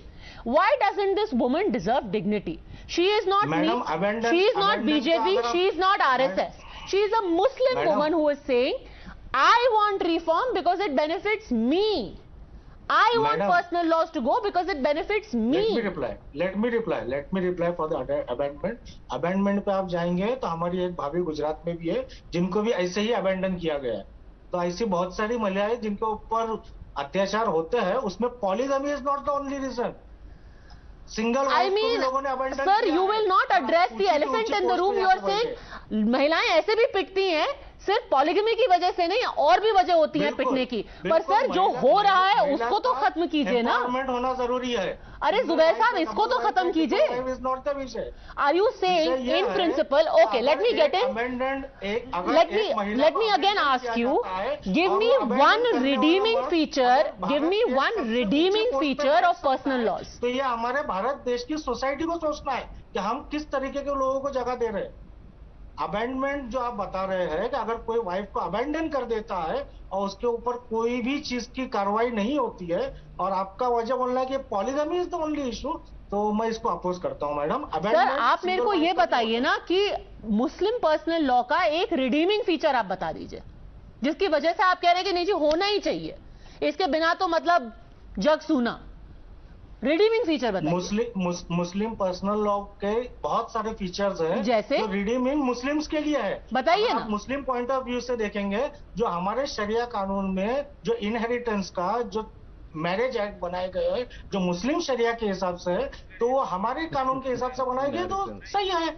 अगर हमको एज अ मुस्लिम जिंदगी गुजारनी है तो जो इनहेरिटेंस का राइट है, जो मैरिज का राइट है, जो मैरिज के कानून है, वो हमारे हिसाब से चलते हैं। मतलब हम किसी के ऊपर एज अ मुस्लिम मैन आपको जिंदगी गुजारनी है, क्योंकि Muslim women are not included in your, हमें अपने तरीके से गुजारनी है। मतलब एज अ मुस्लिम मैन आपको जो गुजारनी है, because Muslim women do not agree with you.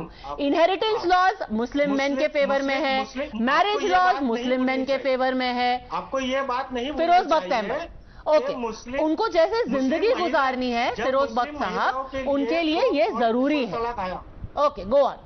उनके वे ऑफ लाइफ के लिए ये जरूरी है। Firoz Bakht Ahmad.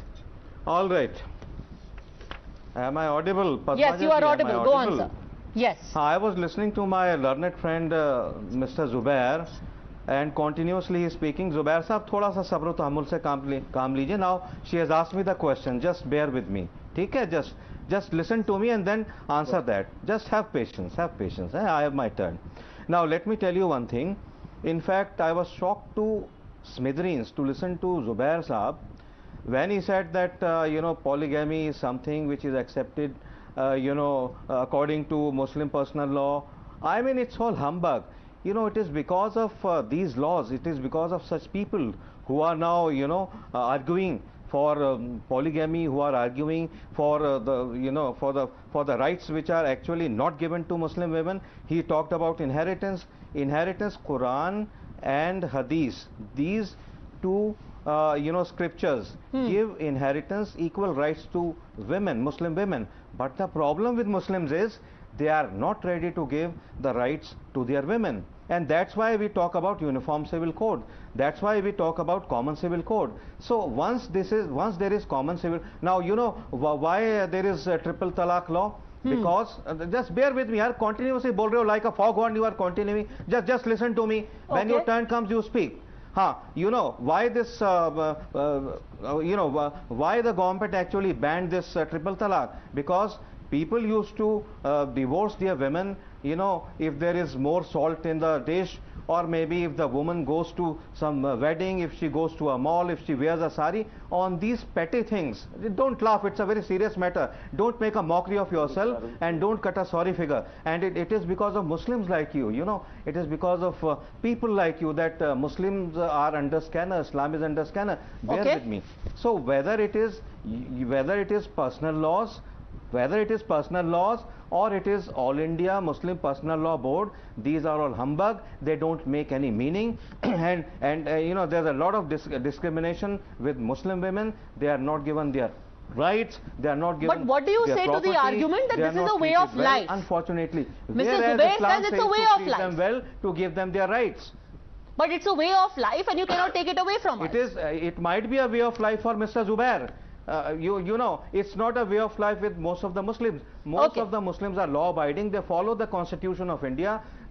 If so far as Sharia is concerned, that is a personal law. Okay, Zubair Mehmet. Personal. They follow it at home. It may be your way of life, but that doesn't make it okay. Matters of marriage, matters of inheritance, matters of alimony, matters of maintenance, matters of property. These are Muslims follow Indian law. They follow the law written by B.R. Ambedkar. Okay, go on, respond, Mr. Mehmet. And everyone deserves to have a good way of life. Just because it is something that is you're used to doesn't make it ideal, okay, or desirable. Go on, Mr. Zubair Mehmet. जो हमारे साथी ने अभी बताया और anchor साहिबा and he does not know what he is speaking. उसमें कुछ गलतियां है जो इनहेरिटेंस का आप लॉ बता रहे हैं. तो all Indian Muslim personal law के हिसाब से भी, मुस्लिम पर्सनल लॉ के हिसाब से भी मुस्लिम महिलाओं को इक्वल शेयर मिलता है. लड़कियों को इक्वल शेयर मिलता है, लड़कों को इक्वल शेयर मिलता है, औरतों को इक्वल शेयर मिलता है. और सभी भारतीय को वो कानून मानना है. ये बिल्कुल गलत बता रहे हैं आप. आपको फिर उसकी जानकारी नहीं. Most of the Muslims don't know about it. They don't know what is AIMPLB. ये आपकी सोच है. अगर मालूम हो या ना हो, उसको उसी कायदे से चलना पड़ता है. This is the worst platform that is harming the cause of Muslims. Muslim Personal Law Board should go out of system, it should be banned by the government because it is the most harmful body that is putting Islam and Muslims under scanner. Okay sir, WhatsApp university, ये बहुत आसान होता है कि आप हर चीज को, ये व्हाट्सएप यूनिवर्सिटी का ज्ञान है। एक second, let me ask you Anurag Bhadauria, आप हमेशा हक की बात करते हैं।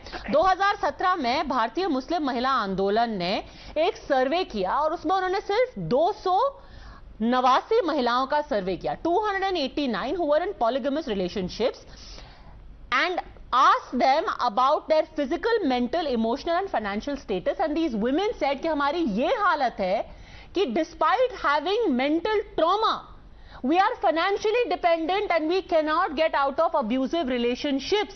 It is affecting our mental health being, so mental well-being. So you are saying कि भाई हमारा way of life है, but वो way of life is making a person subhuman.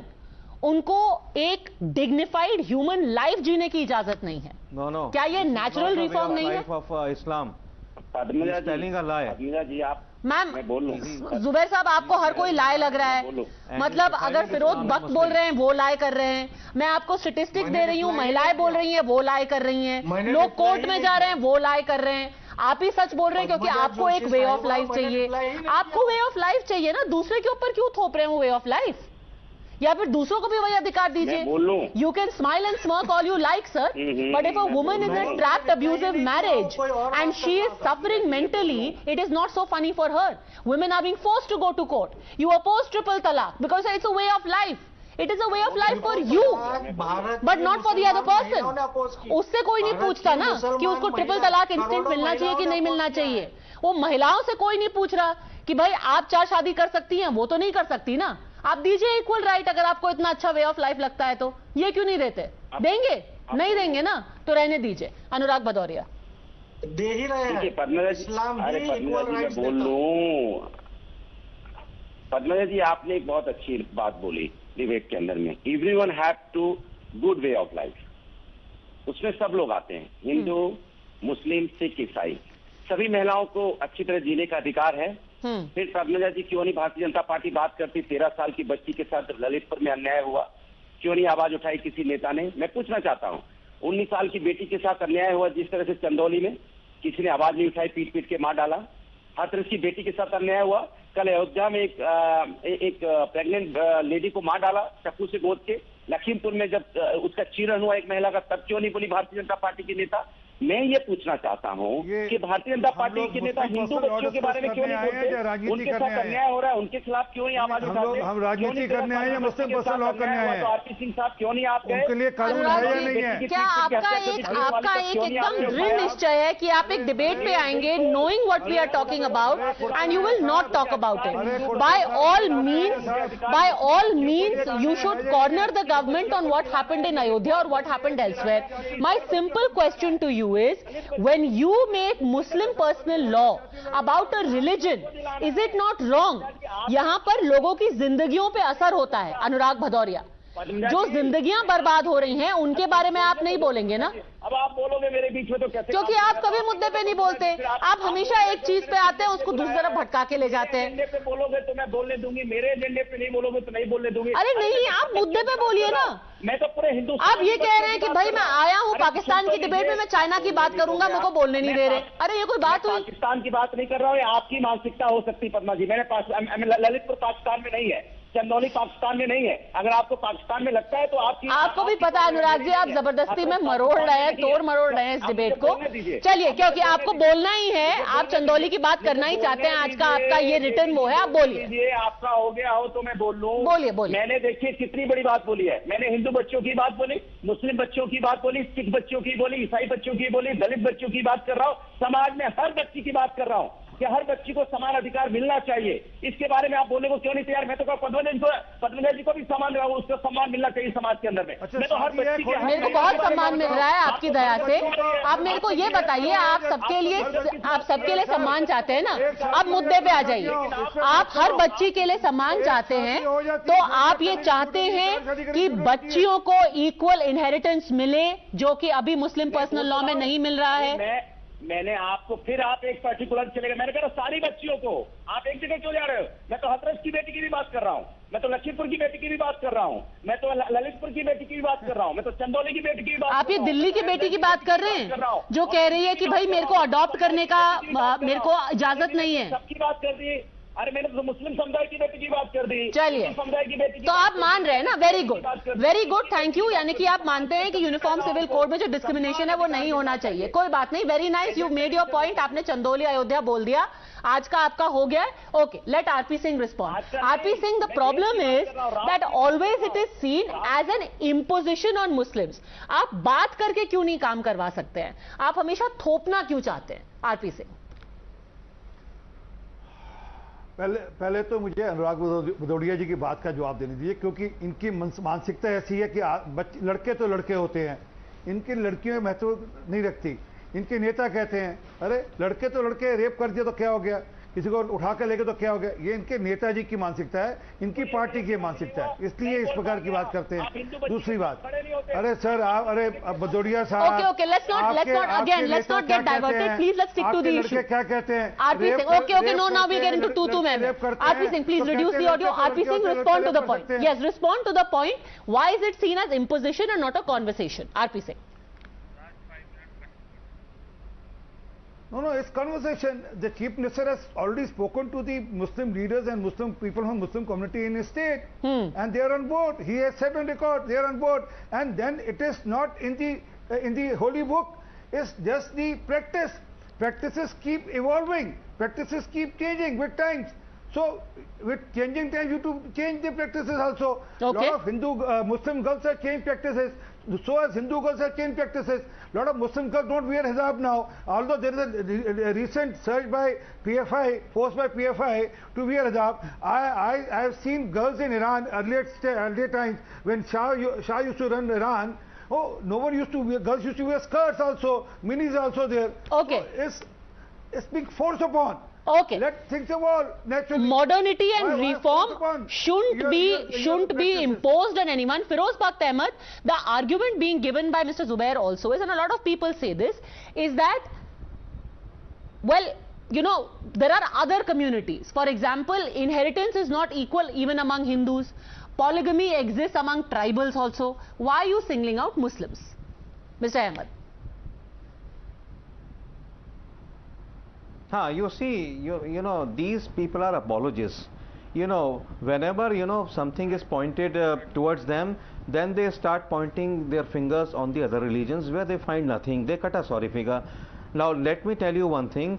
So far as polygamy is concerned, in Islam, polygamy is not common. Though it is said, you know, 2 बीवियां 4 बीवियां कर लेंगे, it is not a common practice. Number one, there are many conditions, and the condition is, okay, if you want to marry another woman, then you have to, or maybe 3 women, 4 women, you can satisfy them in terms of clothes, in terms of food, in terms of lodging, in terms of everything, but in terms of ego, in terms of mental satisfaction, you can't satisfy. So it's self-explanatory. You can't do that. Some people, in fact, you know, let me tell you, one person went to Prophet Muhammad, peace be upon him. He said that, you know, I want to divorce my wife, and Prophet Muhammad said, okay, what are the problems? He told him 99 problems. Prophet said, okay, 99 problems you have told, there must be some good quality. That Sahaba, follower of Prophet Muhammad, he told one good quality. And you know what was the response of Prophet Muhammad, peace be upon him? He said, if she has one good quality, don't divorce her, because this is the most detestable thing, not only for me, but for God, for Allah. So spend your life, you know, I mean, thinking about, about her one good quality. This is the tone and tenure, this is the behavior, this is the character of Prophet Muhammad, peace be upon him. But we Muslims have taken a U-turn. We don't follow him. That is a problem. We don't give our women equal rights in terms of property. Zubair, you know, so this is basically a perverted interpretation. It is not even religion. Zubair Memon, aap keh rahe, this is a way of life for us. Firoz Bakht Ahmed is saying, no, it is not a way of life. It is just a perverted interpretation. Zubair Memon. Not at all. Firoz साहब ने perverted ये सब वो शब्द नहीं वापरे madam, Padmaja जी थोड़ा word साहब संभालिए बात करने के लिए। कोई रिलीजियस प्रैक्टिसेस है उसका परवर्ट करने के पहले सोचिए। अरे सर, आप कहीं क्या परवर्टेड इंटरप्रिटेशन मतलब उसको तोड़ मरोड़ के इंटरप्रेट किया गया है। नहीं, इट इज अ फ्रेज। उस तरीके की कोई बात भी नहीं कही है। इंटरप्रिटेशन की सर ने बात, it is a wrong interpretation. Implementation की बात कर रहे हो, बल्कि इम्प्लीमेंट नहीं किया गया। इंटरप्रिटेशन की बात नहीं कर रहे आप, वर्ड्स को थोड़ा सा संभालिए मैडम। आप इस्लाम इम्प्लीमेंटेशन बोल रहे हैं कि सर इम्प्लीमेंटेशन है इंटरप्रिटेशन। अच्छा आप ये बताइए, if personal laws are a way of life, then how is it Indonesia with 87.2% Muslim population has secular laws, Turkmenistan with 93% Muslim population has secular laws, Tajikistan, Kazakhstan, Azerbaijan, Turkey, Senegal, Albania, Bosnia, all of them in excess of 50% Muslim population have secular laws, but you say India mein it is a way of life for us. How? Madam, Islamic शरिया law ही secular law है, आपको वो समझना होगा। आप क्या बोल रही है? और दूसरी बात जो बार बार बात आ रही है, आपने भी एक दो बार रिपीट किया कि इनहेरिटेंस का लॉ बदलना चाहिए, मुसलमान नहीं देते। मुस्लिम और इस्लाम के अंदर जो इनहेरिटेंस महिलाओं को, लड़कियों को, बहनों को, बेटियों को, बीवियों को इक्वल शेयर दिया गया है, वो कहीं और नहीं पाया जाता है। इक्वल इनहेरिटेंस क्या दिया जाता है Feroz Bakhsh Ahmed? Padmaja, it's a very important point. जो दिया गया है ये लोग देते नहीं है। People like Zubair and people like adamant people like Zubair Sahab and many other Muslims, they don't give the rights which are given in the Holy Quran, which are given by Prophet Muhammad, peace be upon him, which are given in the hadiths. There are 6 hadiths. These people don't give their women the rights. And let me tell you one thing, it is, it's fine, absolutely fine, that when Prophet Muhammad came, at the advent of Islam, before that Arabs, they used to share their women with so many people in the family. Okay, I'm unfortunately completely out of time. The idea only was to put in front of you that there are practices, it is not about religion. Reform should happen in every religion, but for reform to happen, you have to recognize what needs to be reformed. That's the simple issue. Thanks very much, gentlemen, for joining me.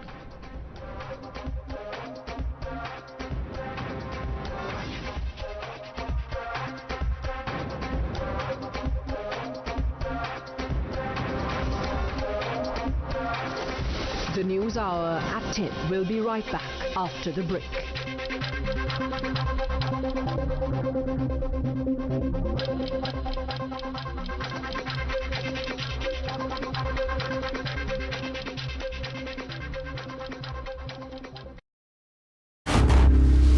Times now. Action begins here. For the last 2 years, the world has been relentlessly fighting the COVID-19 pandemic.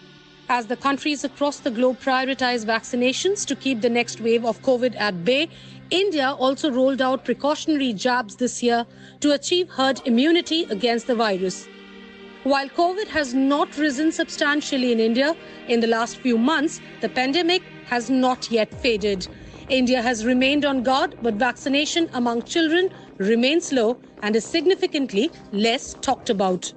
Immunizing the kids will not only check the spread of the asymptomatic infections, who can act as silent hosts for the virus, and which will lead to again spread in the society, but again it can also mitigate the severity, the intensity of the infection in children.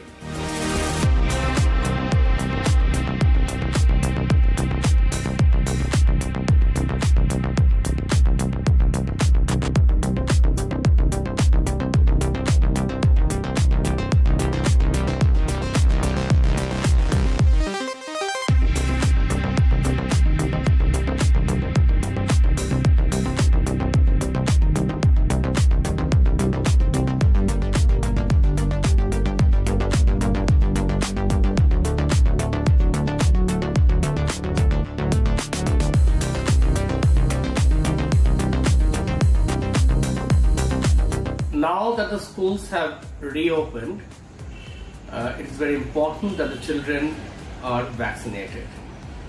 A lot of parents are still hesitant about sending the children to school, but definitely children should no longer stay at home. They should definitely go to school. And So to vaccinate them, by vaccinating them, we can allay this fear in the parents' mind.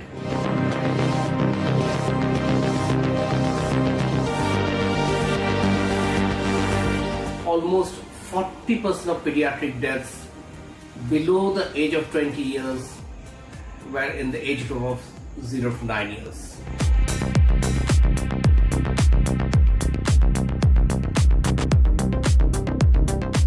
Majority of infection in children are asymptomatic infection. Almost 70 to 80% of children have very minimal infections or they remain asymptomatic.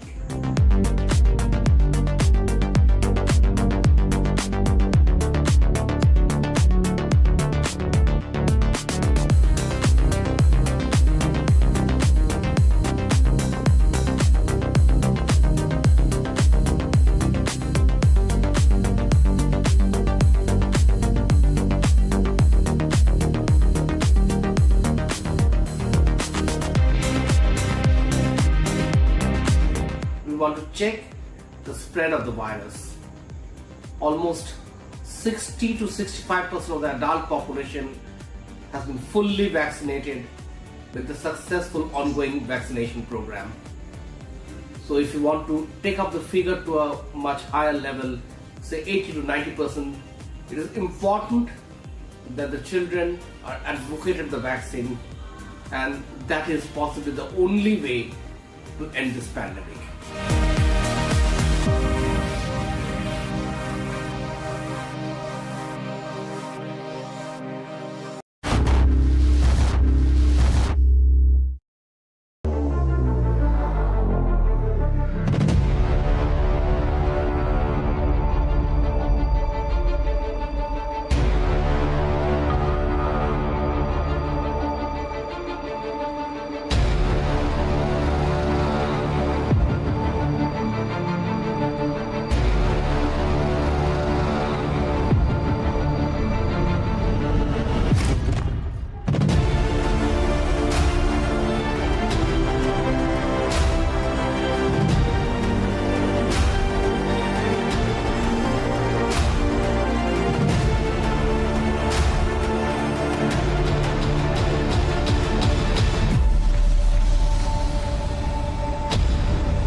ऐसा एक फव्वारा होता है, लेकिन विश्व में आपको शायद स्पष्ट होगा जो भी फव्वारा होता है बीच में होता है। यह 25 बाई 25 वर्गाकार की जगह पर फव्वारा बीच में हुआ करता है, लेकिन यह एक किनारे था, इसका मतलब फव्वारा ये नहीं है। दूसरा महत्वपूर्ण बिंदु ये होता है, जब भी फव्वारा होता है पानी के लेवल से 3-4 फीट ऊपर होता है। यहाँ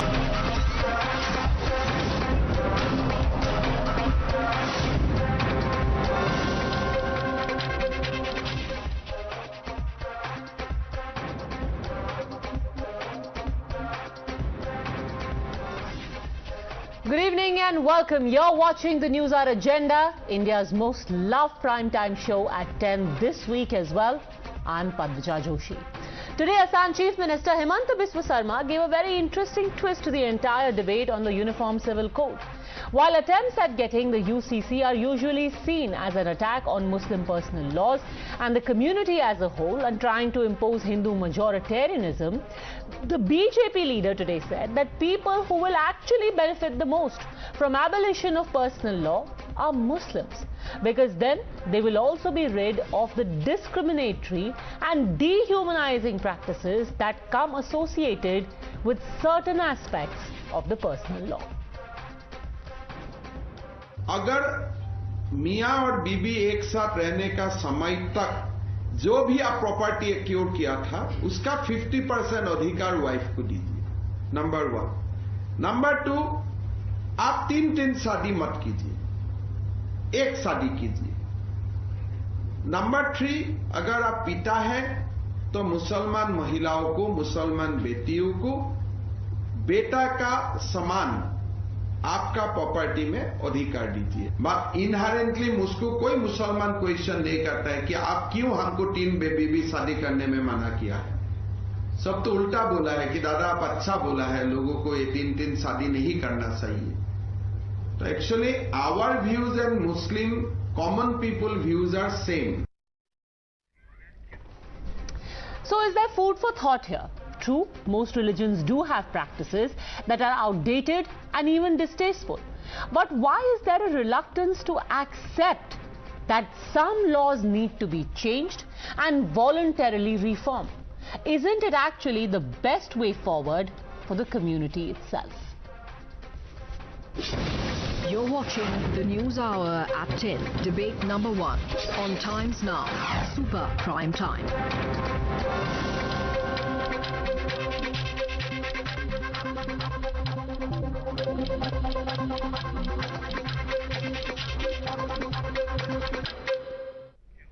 All right, joining us on the debate, R.P. Singh, National Spokesperson of the BJP, Feroz Bakht Ahmed, former Chancellor of Maulana Azad Urdu University, Zubair Memon, political analyst, and Anurag Bhadoria, spokesperson of Samajwadi Party, Champak Kalita, spokesperson of AIUDF. Zubair Memon, I want to start by asking you, do you agree that reforms will be best for people within the community? Can you elaborate on what type of reform? So I can answer you properly. Specific Okay, so let me actually quote to you 3 specific reforms that Himanta Biswa Sarma referred to. 1, there is polygamy. 2nd, there is inheritance rights. And 3rd is the practice of discrimination when it comes to a female heir. First point is polygamy. You should try and understand that in Hinduism also, various parts of the states, polygamy is practiced. And you cannot stop each and every person or each and every tribe to stop the polygamy. Second point is inheritance. But you should stop, sir. Polygamy is in no way a dignified existence. It should be stopped. Every community should stop it. That's your point of view. Others do it doesn't make it okay. Others do it doesn't make... your point of view. No, sir, it is not my point of view. Actually, it is the point of view. So let me quote to you. It is not my point of view, sir. That's not the point of view. You would be, sir, it might be your point of view because men do not get disadvantaged in polygamy. Because ironically, women do not get the right to be polygamous. Personal law somehow prioritize the men. They need to be polygamous. The same rights are never given to the women. I will tell you whose point of view it is. It is the point of view of a lady named Reshma. She went to the Delhi High Court and she said, our law allows a man to take up to 4 wives.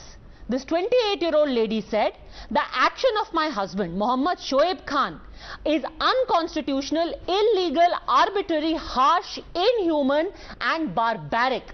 The practice of polygamy must be regulated to curb the plight of Muslim women. It's a Muslim woman who has gone to the Delhi High Court and said it is inhuman, harsh, barbaric, undignified. Not my point of view. Go on.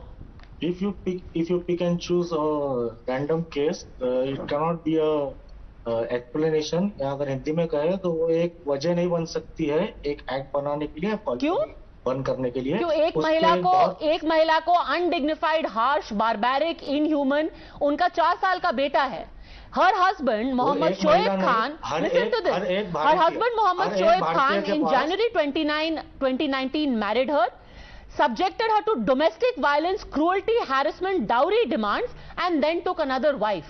Why doesn't this woman deserve dignity, sir? Just because the law allows her husband to take another wife. Let me reply. मुझे reply देने दीजिए. जो आपने अभी second example दिया. Second नहीं, इन्हीं का है. Domestic violence था. Let me reply. अगर वो polygamy हुआ हो या ना हुआ हो, मल्टीपल वाइफ्स हो या सिंगल वाइफ हो, अगर डाउरी का उसके ऊपर शोषण हो रहा है, अगर डोमेस्टिक वायलेंस हो रहा है, तो उसके लिए स्पेशल कानून बनाए गए। सर आप गोल पोस्ट चेंज क्यों कर रहे हैं? ये महिला कोर्ट में गई, इसका सिंपल लैंग्वेज था कि मेरे को इनह्यूमनली ट्रीट करके I was abandoned like a piece of luggage. Why doesn't this woman deserve dignity? She is not she is not BJP, she is not RSS.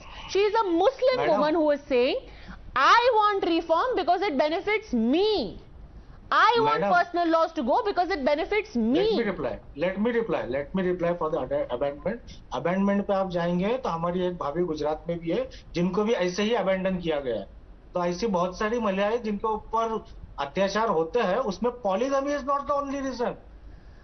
Single I mean, sir, you will not address the elephant in the room. You are saying महिलाएं ऐसे भी पिटती हैं, सिर्फ polygamy की वजह से नहीं, और भी वजह होती है पिटने की। पर सर जो हो रहा है उसको तो खत्म कीजिए ना।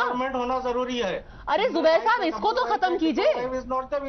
Are you saying in principle? Okay, let me get in, let me again ask you, give me one redeeming feature, give me one redeeming feature of personal laws. तो ये हमारे भारत देश की सोसाइटी को सोचना है कि हम किस तरीके के लोगों को जगह दे रहे हैं।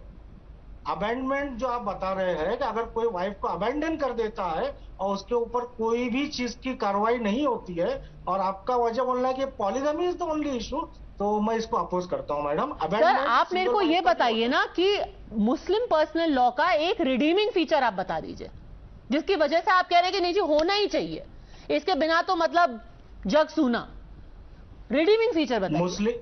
मुस्लिम पर्सनल लॉ के बहुत सारे फीचर्स हैं जैसे जो रिडीमिंग मुस्लिम्स के लिए है। बताइए ना। मुस्लिम पॉइंट ऑफ व्यू से देखेंगे, जो हमारे शरिया कानून में जो इनहेरिटेंस का जो मैरिज एक्ट बनाए गए हैं, जो मुस्लिम शरिया के हिसाब से है, तो वो हमारे कानून के हिसाब से बनाए गए तो सही है।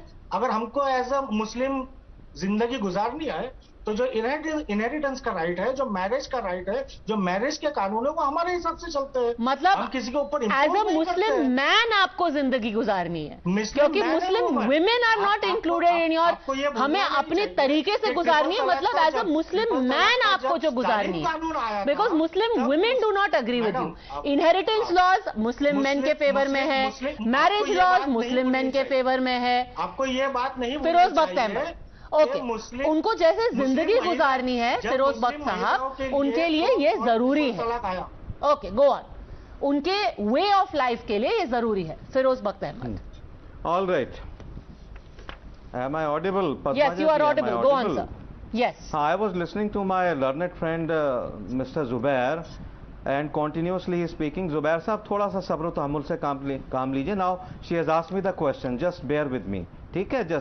Just listen to me and then answer that. Just have patience, I have my turn. Now let me tell you one thing.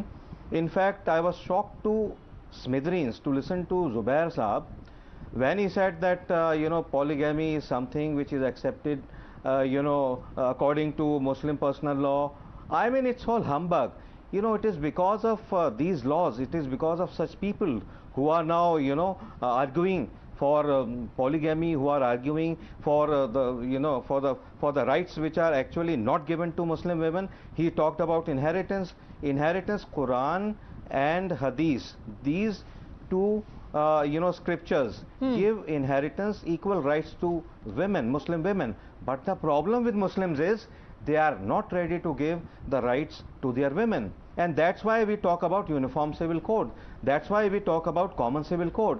So once there is common civil, now why there is a triple talaq law, because just bear with me, yaar, continuously bol rahe ho like a foghorn, you are continuing, just listen to me. When your turn comes, you speak. Why this why the government actually banned this triple talaq? Because people used to divorce their women, if there is more salt in the dish, or maybe if the woman goes to some wedding, if she goes to a mall, if she wears a sari, on these petty things. Don't laugh, it's a very serious matter. Don't make a mockery of yourself and don't cut a sorry figure. And it is because of Muslims like you, it is because of people like you that Muslims are under scanner, Islam is under scanner. Bear with me. So whether it is personal laws, Whether it is personal laws or it is All India Muslim Personal Law Board, these are all humbug. They don't make any meaning. and you know, there's a lot of discrimination with Muslim women. They are not given their rights. They are not given. But what do you say to the argument that this is a way of life? Unfortunately, Mr. Zubair says it's a way of life. Them well to give them their rights. But it's a way of life, and you cannot take it away from us. It is. It might be a way of life for Mr. Zubair. You know, it's not a way of life with most of the Muslims. Most of the Muslims are law-abiding. They follow the Constitution of India. You know, if so far as Sharia is concerned, that is a personal law. Okay, Zubair Mehmet. Personal. They follow it at home. It may be your way of life, but that doesn't make it okay. Matters of marriage, matters of inheritance, matters of alimony, matters of maintenance, matters of you know, property. These are Muslims follow Indian law. They follow the law written by B.R. Ambedkar. Okay, and if go on, respond, Mr. Mehmet. And everyone deserves to have a good way of life. Just because it is something that is you're used to doesn't make it ideal, okay, or desirable. Go on, Mr. Zubair Mehmet. जो हमारे साथी ने अभी बताया और anchor साहिबा and he does not know what he is speaking. उसमें कुछ गलतियां है जो इनहेरिटेंस का आप लॉ बता रहे हैं.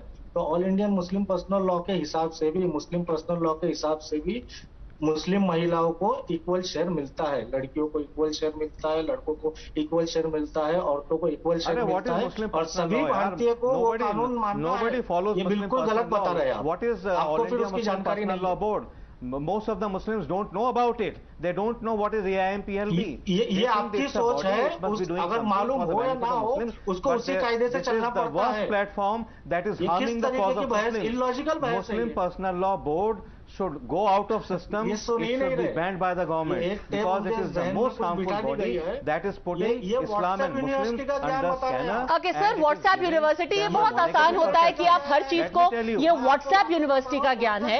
एक second, let me ask you Anurag Bhadauria, आप हमेशा हक की बात करते हैं.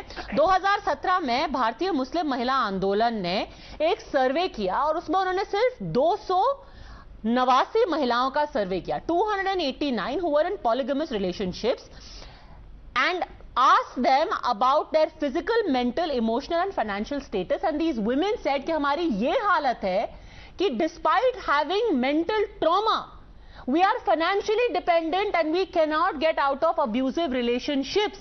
It is affecting our mental health being, so mental well-being. So you are saying कि भाई हमारा way of life है, but वो way of life is making a person subhuman. उनको एक dignified human life जीने की इजाजत नहीं है. No. क्या ये natural reform नहीं है? Of Islam. Padmaja telling a lie. Padmaja जी आप मैम, मैं बोल लूं. जुबैर साहब आपको हर कोई लाए लग रहा है. मतलब अगर फिरोज बख्त बोल रहे हैं वो लाए कर रहे हैं, मैं आपको स्टेटिस्टिक्स दे रही हूँ, महिलाएं बोल रही हैं वो लाए कर रही हैं, लोग कोर्ट में जा रहे हैं वो लाए कर रहे हैं. आप ही सच बोल रहे हैं क्योंकि आपको एक वे ऑफ लाइफ चाहिए.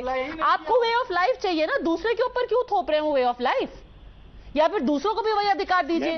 You can smile and smirk all you like sir, but if a woman is in trapped abusive marriage and she is suffering mentally, it is not so funny for her. Women are being forced to go to court. You oppose triple talaq because it's a way of life. It is a way of life for you, but not for the other person. उससे कोई नहीं पूछता ना कि उसको triple तलाक instant मिलना चाहिए कि नहीं मिलना चाहिए. वो महिलाओं से कोई नहीं पूछ रहा कि भाई आप 4 शादी कर सकती हैं, वो तो नहीं कर सकती ना. आप दीजिए इक्वल राइट. अगर आपको इतना अच्छा वे ऑफ लाइफ लगता है तो ये क्यों नहीं देते? देंगे? नहीं देंगे ना, तो रहने दीजिए. अनुराग भदौरिया दे ही रहे हैं. इस्लाम भी इक्वल राइट्स बोल लूं. पद्मजा जी आपने एक बहुत अच्छी बात बोली डिबेट के अंदर में. Everyone have to good way of life. उसमें सब लोग आते हैं, हिंदू, मुस्लिम, सिख, ईसाई. सभी महिलाओं को अच्छी तरह जीने का अधिकार है. फिर पद्मजा जी क्यों नहीं भारतीय जनता पार्टी बात करती 13 साल की बच्ची के साथ ललितपुर में अन्याय हुआ, क्यों नहीं आवाज उठाई किसी नेता ने? मैं पूछना चाहता हूँ, 19 साल की बेटी के साथ अन्याय हुआ जिस तरह से चंदौली में, किसी ने आवाज नहीं उठाई, पीट पीट के मार डाला. हाथरस की बेटी के साथ अन्याय हुआ. कल अयोध्या में एक प्रेग्नेंट लेडी को मार डाला चाकू से गोद के. लखीमपुर में जब उसका चीरन हुआ एक महिला का, तब क्यों नहीं बोली भारतीय जनता पार्टी के नेता? मैं ये पूछना चाहता हूँ कि भारतीय जनता पार्टी के नेता हिंदू बच्चों के बारे में क्यों नहीं बोलते? उनके साथ अन्याय हो रहा है, उनके खिलाफ क्यों नहीं आवाज उठाते? हम राजनीति करने आए हैं, मुस्लिम पर्सन लॉ करने आए हैं। तो आरपी सिंह साहब क्यों नहीं आप गए? उनके लिए कानून है या नहीं है? क्या आपका एक एकदम दृढ़ निश्चय है कि आप एक डिबेट पे आएंगे knowing what we are talking about and you will not talk about it? By all means you should corner the government on what happened in Ayodhya or what happened elsewhere. My simple question to you is, when you make Muslim personal law about a religion, is it not wrong? यहाँ पर लोगों की जिंदगियों पे असर होता है। अनुराग भदौरिया, जो जिंदगियां बर्बाद हो रही हैं उनके बारे में आप नहीं बोलेंगे ना? अब आप बोलोगे मेरे बीच में तो कैसे? क्योंकि आप कभी मुद्दे पे नहीं बोलते, आप हमेशा एक चीज पे आते हैं उसको दूसरी तरफ भटका के ले जाते हैं। एजेंडे पे बोलोगे तो मैं बोलने दूंगी, मेरे एजेंडे पे नहीं बोलोगे तो नहीं बोलने दूंगी। अरे नहीं, आप मुद्दे पे बोलिए ना। मैं तो पूरे हिंदू, आप ये कह रहे हैं कि भाई मैं आया हूँ पाकिस्तान की डिबेट में, मैं चाइना की बात करूंगा, मुझको बोलने नहीं दे रहे। अरे ये कोई बात हुई? पाकिस्तान की बात नहीं कर रहा हूँ, आपकी मानसिकता हो सकती है पद्मा जी। मैंने ललितपुर पाकिस्तान में नहीं है, चंदौली पाकिस्तान में नहीं है। अगर आपको पाकिस्तान में लगता है तो आपको भी पता है अनुराग जी, आप जबरदस्ती में मरोड़ रहे हैं, तोड़ मरोड़ रहे हैं इस डिबेट को। चलिए, क्योंकि आपको बोलना ही है, आप चंदौली की बात करना ही चाहते हैं, आज का आपका ये रिटर्न वो है, आप बोलिए। आपका हो गया हो तो मैं बोल लूं? बोलिए। मैंने देखिए कितनी बड़ी बात बोली है। मैंने हिंदू बच्चों की बात बोली, मुस्लिम बच्चों की बात बोली, सिख बच्चों की बोली, ईसाई बच्चों की बोली, दलित बच्चों की बात कर रहा हूँ, समाज में हर बच्ची की बात कर रहा हूँ कि हर बच्ची को समान अधिकार मिलना चाहिए। इसके बारे में आप बोलने को क्यों नहीं तैयार? मैं तो पद्मजा जी को भी समान रहा हूँ, उसको सम्मान मिलना चाहिए समाज के अंदर में। मैं तो हर बच्ची के, मेरे को बहुत सम्मान मिल रहा है आपकी दया से। आप मेरे को ये बताइए, आप सबके लिए सम्मान चाहते हैं ना? अब मुद्दे पे आ जाइए। आप हर बच्ची के लिए सम्मान चाहते हैं, तो आप ये चाहते हैं कि बच्चियों को इक्वल इनहेरिटेंस मिले, जो कि अभी मुस्लिम पर्सनल लॉ में नहीं मिल रहा है। मैंने आपको, फिर आप एक पर्टिकुलर चले गए। मैंने कहा सारी बच्चियों को, आप एक जगह क्यों जा रहे हो? मैं तो हथरस की बेटी की भी बात कर रहा हूँ, मैं तो लखीमपुर की बेटी की भी बात कर रहा हूँ, मैं तो ललितपुर की बेटी की भी बात कर रहा हूँ, मैं तो चंदौली की बेटी की भी बात। आप ये दिल्ली की बेटी की बात कर रहे हैं जो कह रही है कि भाई मेरे को अडॉप्ट करने का मेरे को इजाजत नहीं है? सबकी बात कर दी। अरे मैंने तो मुस्लिम समुदाय की बेटी की बात कर दी। चलिए, समुदाय की बेटी तो आप मान रहे हैं ना? Very good, thank you. यानी कि आप मानते हैं कि यूनिफॉर्म सिविल कोड में जो डिस्क्रिमिनेशन है वो नहीं होना चाहिए। कोई बात नहीं, very nice, you made your point. आपने चंदौली अयोध्या बोल दिया, आज का आपका हो गया। Okay, let RP Singh respond. RP Singh, the problem is that always it is seen as an imposition on Muslims. आप बात करके क्यों नहीं काम करवा सकते हैं? आप हमेशा थोपना क्यों चाहते हैं? आरपी सिंह, पहले तो मुझे अनुराग भदौरिया जी की बात का जवाब देने दीजिए, क्योंकि इनकी मानसिकता ऐसी है कि लड़के तो लड़के होते हैं, इनकी लड़कियों में महत्व नहीं रखती। इनके नेता कहते हैं अरे लड़के तो लड़के, रेप कर दिया तो क्या हो गया, किसी को उठा कर लेके तो क्या हो गया। ये इनके नेताजी की मानसिकता है, इनकी पार्टी की मानसिकता है, इसलिए इस प्रकार की बात करते हैं। दूसरी बात, अरे सर आप, अरे भदौरिया साहब, okay, let's not get diverted, please let's stick to the issue. क्या कहते हैं? RP Singh, okay, no, now we get into two men. RP Singh, please reduce the audio. RP Singh, respond to the point. Yes, respond to the point. Why is it seen as imposition and not a conversation? RP Singh, No, it's conversation. The Chief Minister has already spoken to the Muslim leaders and Muslim people from Muslim community in his state, and they are on board. He has said on record they are on board, and then it is not in the holy book. It's just the practice. Practices keep evolving. Practices keep changing with times. So, with changing times, you have to change the practices also. Okay. Lot of Muslim girls have changed practices. So as Hindu girls have changed practices. A lot of Muslim girls don't wear hijab now. Although there is a recent surge by PFI, forced by PFI to wear hijab. I have seen girls in Iran earlier times when Shah used to run Iran. Oh, no one used to wear, girls used to wear skirts also, minis also there. Okay. So it's being forced upon. Okay. Let things evolve naturally. Modernity and reform shouldn't be imposed on anyone. Firoz Bakht Ahmed, the argument being given by Mr. Zubair also is, and a lot of people say this, is that, well, you know, there are other communities. For example, inheritance is not equal even among Hindus. Polygamy exists among tribals also. Why are you singling out Muslims? Mr. Ahmed. You see, you know, these people are apologists.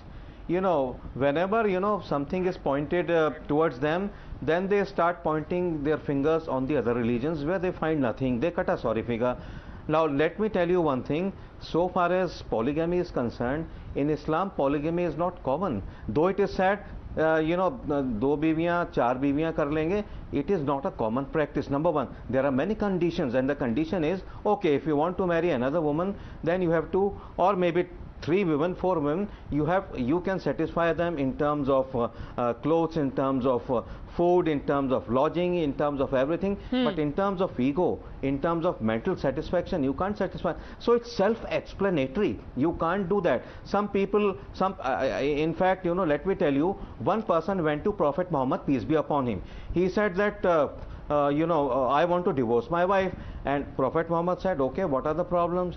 He told him 99 problems. Prophet said, okay, 99 problems you have told, there must be some good quality. That Sahaba, follower of Prophet Muhammad, he told one good quality. And you know what was the response of Prophet Muhammad, peace be upon him? He said, if she has one good quality, don't divorce her, because this is the most detestable thing, not only for me, but for God, for Allah. So spend your life, you know, I mean, thinking about, about her one good quality. This is the tone and tenure, this is the behavior, this is the character of Prophet Muhammad, peace be upon him. But we Muslims have taken a U-turn. We don't follow him. That is a problem. We don't give our women equal rights in terms of property. Zubair, you know, so this is basically a perverted interpretation. It is not even religion. Zubair Memon, आप कह रहे हैं this is a way of life for us. Feroz Bakht Ahmed is saying no, it is not a way of life. It is just a perverted interpretation. Zubair Memon. Not at all. Firoz साहब ने perverted ये सब वो शब्द नहीं वापरे madam, Padmaja जी थोड़ा word साहब संभालिए बात करने के लिए. कोई रिलीजियस प्रैक्टिसेस है उसका परवर्ट करने के पहले सोचिए. अरे सर, परवर्टेड इंटरप्रिटेशन मतलब उसको तोड़ मरोड़ के इंटरप्रेट किया गया है. नहीं, इट इज अ फ्रेज. उस तरीके की कोई बात भी नहीं कही है. इंटरप्रिटेशन की सर ने बात, it is a wrong interpretation. Implementation की बात कर रहे हो, बल्कि इम्प्लीमेंट नहीं किया गया. इंटरप्रिटेशन की बात नहीं कर रहे. आप वर्ड्स को थोड़ा सा संभालिए मैडम. आप इस्लाम इम्प्लीमेंटेशन बोल रहे हैं कि इम्प्लीमेंट. सर, इम्प्लीमेंटेशन है, इंटरप्रिटेशन. अच्छा, आप ये बताइए, if personal laws are a way of life, then how is it Indonesia with 87.2% Muslim population has secular laws, Turkmenistan with 93% Muslim population has secular laws, Tajikistan, Kazakhstan, Azerbaijan, Turkey, Senegal, Albania, Bosnia, all of them in excess of 50% Muslim population have secular laws, but you say India mein it is a way of life for us. How? Madam, Islamic Sharia law he secular law है. आपको वो समझना होगा. आप क्या बोल रही है. और दूसरी बात जो बार बार बात आ रही है, आपने भी 1-2 बार रिपीट किया कि इनहेरिटेंस का लॉ बदलना चाहिए, मुसलमान नहीं देते. मुस्लिम और इस्लाम के अंदर जो इनहेरिटेंस महिलाओं को, लड़कियों को, बहनों को, बेटियों को, बीवियों को इक्वल शेयर दिया गया है, वो कहीं और नहीं पाया जाता है. इक्वल इनहेरिटेंस क्या दिया जाता है Firoz Bakht Ahmed? Padmaja, it's a very important point. जो दिया गया है ये लोग देते नहीं है. People like Zubair and people like adamant people like Zubair Sahab and many other Muslims, they don't give the rights which are given in the Holy Quran, which are given by Prophet Muhammad, peace be upon him, which are given in the hadiths. There are 6 hadiths. These people don't give their women the rights. And let me tell you one thing, it is, you know, it's fine, absolutely fine, that when Prophet Muhammad came, you know, at the advent of Islam, before that Arabs, they used to share their women with so many people in the family. Okay, I'm unfortunately completely out of time. The idea only was to put in front of you that there are practices, it is not about religion. Reform should happen in every religion, but for reform to happen, you have to recognize what needs to be reformed. That's the simple issue. Thanks very much, gentlemen, for joining me.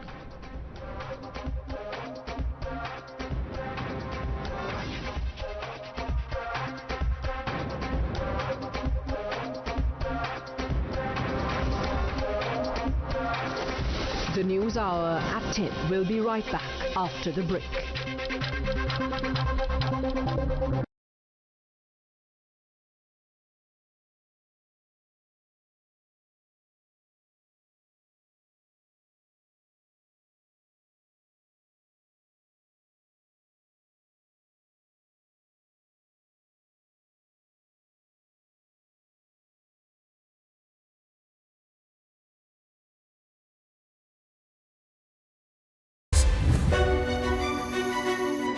In just 7 years, Telangana has shown the country and the world an innovative. Times now. Action begins here. क्या पूछूं आपसे कि आपका जो stay था Congress party में, ये short and sweet था कि हॉट एंड सावर था? जब जब राजनीति में कोई फैसले होते हैं मैडम जी, तब एक बात बहुत तय होती है कि लोगों के हित के लिए, जनता की सेवा के लिए ये फैसला होना चाहिए, और उसी को देखते हुए ये फैसला लिया गया था। लेकिन जहां गए, जिस कांग्रेस पार्टी पर भरोसा किया, उनके नेताओं पर जो भरोसा किया, उससे एक बात तो तय हो गई थी कि ना ये जन सेवा करना चाहते हैं और ना कोई करता है उसको रोकने का काम करते हैं। जो जन सेवा करना चाहता है उसको रोक दो, हम नहीं करना चाहते तो हमारे साथ जुड़ जाओ। और ये काम हम नहीं कर सकते थे। हम आंदोलन के जरिए निकले थे, लोगों ने हम पर उम्मीद देखी थी, हम पर भरोसा किया था, और हमने कहीं ना कहीं गुजरात के भीतर एक अच्छी उम्मीद को खड़ा करने का काम किया था, जो कांग्रेस को इनडायरेक्टली डायरेक्टली 2017 में फायदा किया था और मजबूत विपक्ष की भूमिका में आई थी। लेकिन आज कहां हुआ, ना आपको मीटिंग में बुलाते हैं, आपको वर्किंग प्रेसिडेंट बना दिया, लेकिन कोई काम आपका तय ना किया। कहीं ना कहीं सिर्फ अपमान। और हमारे परिवार में और हमारे कई साथी कहते हैं कि अगर जहां सम्मान ना हो वहां अपमान नहीं होना चाहिए। तो हार्दिक जी, ये सब आपको पहले से पता नहीं था? क्योंकि unfortunate news coming in from Jammu and Kashmir. Within 12 hours, yet another person has been killed. First up, top stories, then we get you all the details on the latest attack.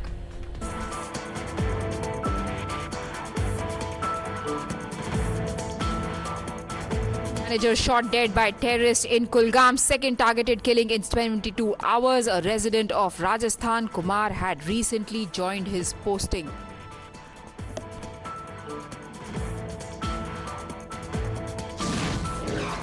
Fearing for their lives, Kashmiri Pandits threaten mass migration. Administration puts up barricades and locks gates to transit camps. Home Minister Amit Shah to chair high-level meeting tomorrow to discuss security situation in the valley.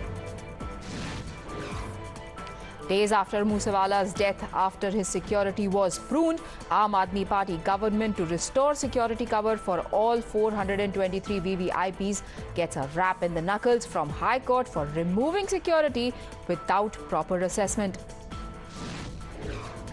Times Now SIT accesses more CCTV footage showing how Moosewala's Thar was trailed by attackers in a Bolero and a Corolla before being ambushed and killed.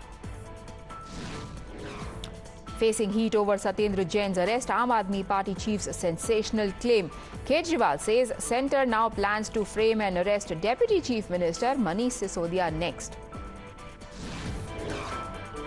Uncomfortable and sweating, singer KK could have been saved if he was given CPR in time, a medical practitioner tells news agencies.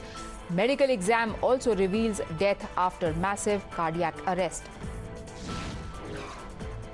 BJP leaders call for independent probe into circumstances of singer KK's demise, alleged mismanagement and role of TMC-aligned youth.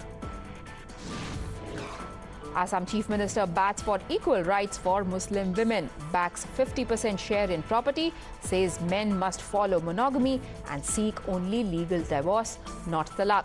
Critics see communal targeting.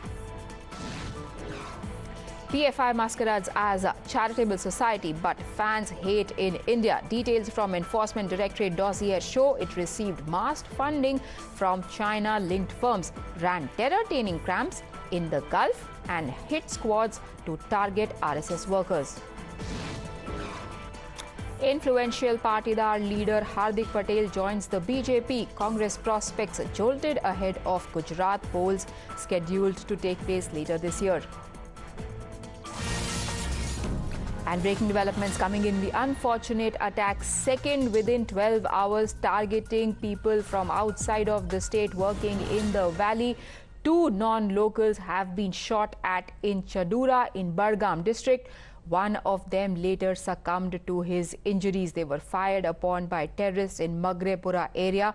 This is in central Kashmir. Soon after the attack, the whole area has been cordoned off in order to try and nab the attackers. For more details, I'm now joined by Ishan Wani. Ishan, first of all, tell us about the cordon and security operations. Has anybody been nabbed?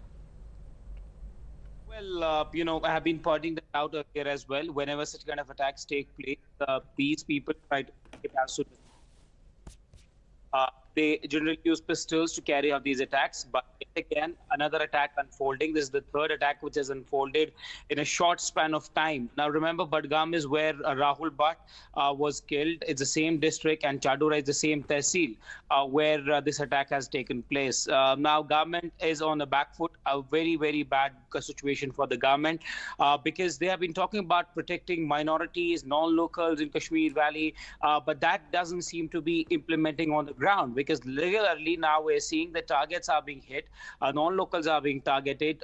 In the latest, we have seen the two of them have been injured, in which one of them had later succumbed to his injuries. He has been identified as Khushdil, a resident of Bihar who was working in a brick kiln in Budgam district. Now, Budgam district has several laborers from Bihar and Uttar Pradesh because it has a large brick kiln industry, and that is where most of them are employed and work late night. And this is how basically they came in the evening, taking advantage of the dark, opened fire at them. They were rushed to the hospital. One of them died there. But what will be the next move? Because tomorrow there's an all-important meeting of the government where Home Minister Amit Shah, NSA, Army Chief, and other top officials will be getting into a hurdle, trying to reassess and seeing the entire situation, while at the same time political parties have lashed out at the center, and also the administration in J&K saying that all claims by the government made. Ishan, stay on with me, because when you talk about the Valley parties lashing out at the government, we've also got reactions coming in from the National Conference as well as the PDP on this fresh attack on the Hindus in the Valley. Both the parties coming out and questioning lack of law and order in the state, saying that will the government still continue to peddle its narrative of normalcy? But surprisingly, or rather non-surprisingly, not a word in condemnation for the terrorists who have been unleashing this terror on innocent people. Well, we haven't seen it in earlier tweets as well, because we've seen them targeting the government because the government is on a back foot right now, as PDP has been saying that where is the law and order in Jammu and Kashmir? While the government says, on the other hand, they're trying their level best. They are trying to send a message that everybody is safe in Kashmir, but at the same time, on the ground, we are seeing the attacks are still unfolding. For how long will this happen? These spectacular attacks had also taken place. Sensational attacks had taken place last year also, but the government had later on made sure that these attacks do not take place. There's a hold on them. But this time around, once again, these attacks are taking place. How is the government intent to prevent it? That is something we'll have to see after tomorrow's meeting. While the government is trying to do what it can to secure lives, it is the banks also. Now we've got breaking news coming in who have decided to put in place additional security measures. Remember, the man who was killed earlier in the day was a manager in the bank who had taken his posting, who had joined his job just 4 days ago.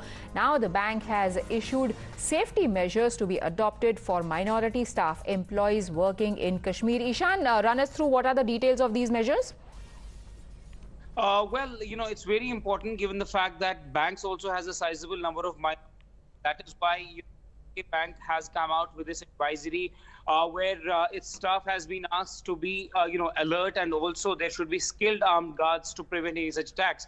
Because today one of the questions that was raised after this EDB bank was attacked, that why wasn't there any guard guarding that particular bank? Because generally banks have a security staff, so that is why, to ensure that it has been conveyed to the branches and offices that there should be a guard, skilled and armed guard should be there, and etiquette measures of these employees who are working in vulnerable locations. The transfers will be made to a much safer location in those areas where we haven't seen any attacks taking place, or where we generally have a good amount of a sizable number of security presence. And that is why this letter has been written to every branch head stating that that should be taken care of, and this is immediate measure that should be taken.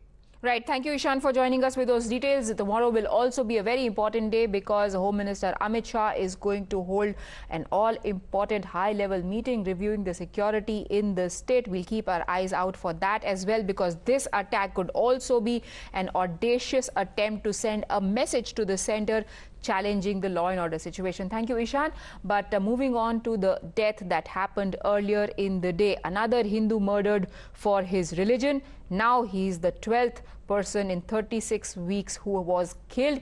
12th Hindu who the state authorities could not save. While terrorist hate and Islamist hate knows no bounds, the killing was not unexpected. It was waiting to happen, and it is just the latest one in a 30-year uninterrupted genocide spree in Kashmir.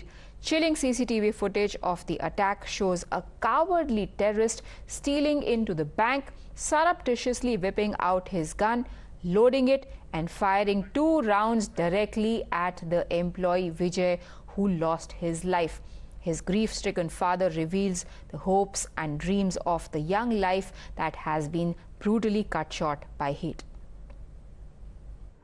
पहले posting उनकी clerk के रूप में हुई थी। 1 साल के बाद उन्होंने दोबारा एग्ज़ाम देकर पीओ की पोस्ट की थी। वहाँ पीओ की पोस्ट जहाँ छोटे-छोटे गांवों में बैंक है, वहाँ पीओ ही मैनेजर है। मैनेजर की पोस्ट वो ही कर रहे हैं। अभी ये चल रहा था आगे एग्ज़ाम, उनके पीओ के एग्ज़ाम होते हैं, वो तैयारी कर रहा था आगे ब्रांच मैनेजर बन के फिर कोई और स्टेट में या कहीं भी आने की। हमारी कोशिश तो ये है कि राजस्थान में कहीं आ जाए, पर ईश्वर की जो है इच्छा वही होगा। And after his murder, an Islamist outfit put out a statement taking responsibility for the killing and sending out an ominous warning to other Hindus. The outfit, named Kashmir Freedom Fighters, issued a warning saying anyone changing demography of Kashmir will meet the same fate. Remember, this person was from Rajasthan, and the laborer who has now been killed belongs to Bihar. The Hindu minority in Kashmir is now saying enough is enough. Many have pledged to leave the valley for the second time to never return again. Hear them voice their darkest fears. Bhatt साहब की तहसील office में आकर identify करके गोली मार दी जाती है। तो आप बताइए, एक तहसील ऑफिस सिक्योर नहीं है तो वो जो फॉर फ्लंग में हमारे लड़के काम कर रहे हैं वो कैसे सिक्योर होंगे? हम ट्रांसफर चाहते हैं, हम अपने होम डिस्ट्रिक्ट में ट्रांसफर चाहते हैं। हमारे माँ बाप हैं, बूढ़े हैं, बुजुर्ग हैं, हम 15-15 साल से जॉब कर रहे हैं और हमें अच्छी जॉब की है। जब तक हमें कुछ यहाँ पे कुछ नहीं हुआ, ऐसा कोई टेरर मतलब की टाइप का कुछ नहीं हुआ, उन लोगों ने हमें भरपूर साथ दिया। ट्रांसफर चाहते हैं, हमारी वहाँ से यहाँ पे ट्रांसफर हो जाए। हम ट्रांसफर चाहते हैं, हम ट्रांसफर चाहिए, वहाँ पे नहीं नौकरी करनी, हमको ट्रांसफर चाहिए, हमको बस ओनली ट्रांसफर। हम चाहते हैं उनकी सिक्योरिटी हो जाए और वो कश्मीर में ही रहे। हम नहीं चाहते वो यहाँ से निकले, वो हमारे भाई है और एडमिनिस्ट्रेशन का फॉल्ट है। बार बार उनको खोखले वादे किए गए उनके साथ और हम चाहते हैं कि एडमिनिस्ट्रेशन जल्द से जल्द कोई स्टेप उठाए, उनको सिक्योर करे। आप देखिए, पिछले 1 महीने से 7 लोगों की 7 सिविलियनों की जान चली गई। इस पे कोई ये नहीं हो रहा है, एडमिनिस्ट्रेशन कहाँ है, कहाँ इनको सेव कर रहे हैं वो। Ironically, those who have patronized terror over the last 3 decades are now coming out to put the entire blame at the doorstep of the center. BJP, however, is hitting back, saying they alone will repatriate Hindus in Kashmir. जो गलती 1989 में हमने की थी, वो गलती उसी line पर गलती नरेंद्र मोदी की सरकार कर रही है। आप सिर्फ पिक्चर बनाने में, प्रमोशन में आप ये समझ रहे कि कश्मीरी पंडित का हमला पिक्चर प्रमोशन से होगा। अब आप देख लो, खमियाजा भुगतना पड़ रहा था आपको। और ये हो गया कि रात में आपको जहां पर हमारे कश्मीरी पंडित रहते हैं वहां पर उनको आपको बंद करना पड़ रहा, उनको भागने से रोकना पड़ रहा आपको। निहत्थे बेकसूर लोगों को पाकिस्तानी आतंकवादी निशाना बना रहे हैं। सेलेक्टिव टारगेटेड किलिंग्स, जिसमें कश्मीर के अंदर काम कर रहे हिंदुओं को और सिखों को तथा कश्मीर के अंदर जो देशभगत मुसलमान हैं उनको निशाना बनाने की एक साजिश हो रही है। And the man who has been at the receiving end of the wrath of Kashmiri Pandits and Hindus who have been protesting ever since Rahul Bhatt was murdered earlier last month. Times Now also questioned Jammu and Kashmir's Lieutenant Governor Manoj Sinha on his arrival in Delhi. This, remember, is ahead of his meeting with Amit Shah tomorrow. But the LG had no answers on the unabated, unrelenting spate of killings. Sir, innocent lives being going in Kashmir, sir, what do you have to say? Sir, another Hindu life was taken out today in Kashmir, sir, what do you have to say to that? Sir, are you going to meet Amit Shah tomorrow? What's your plan, sir?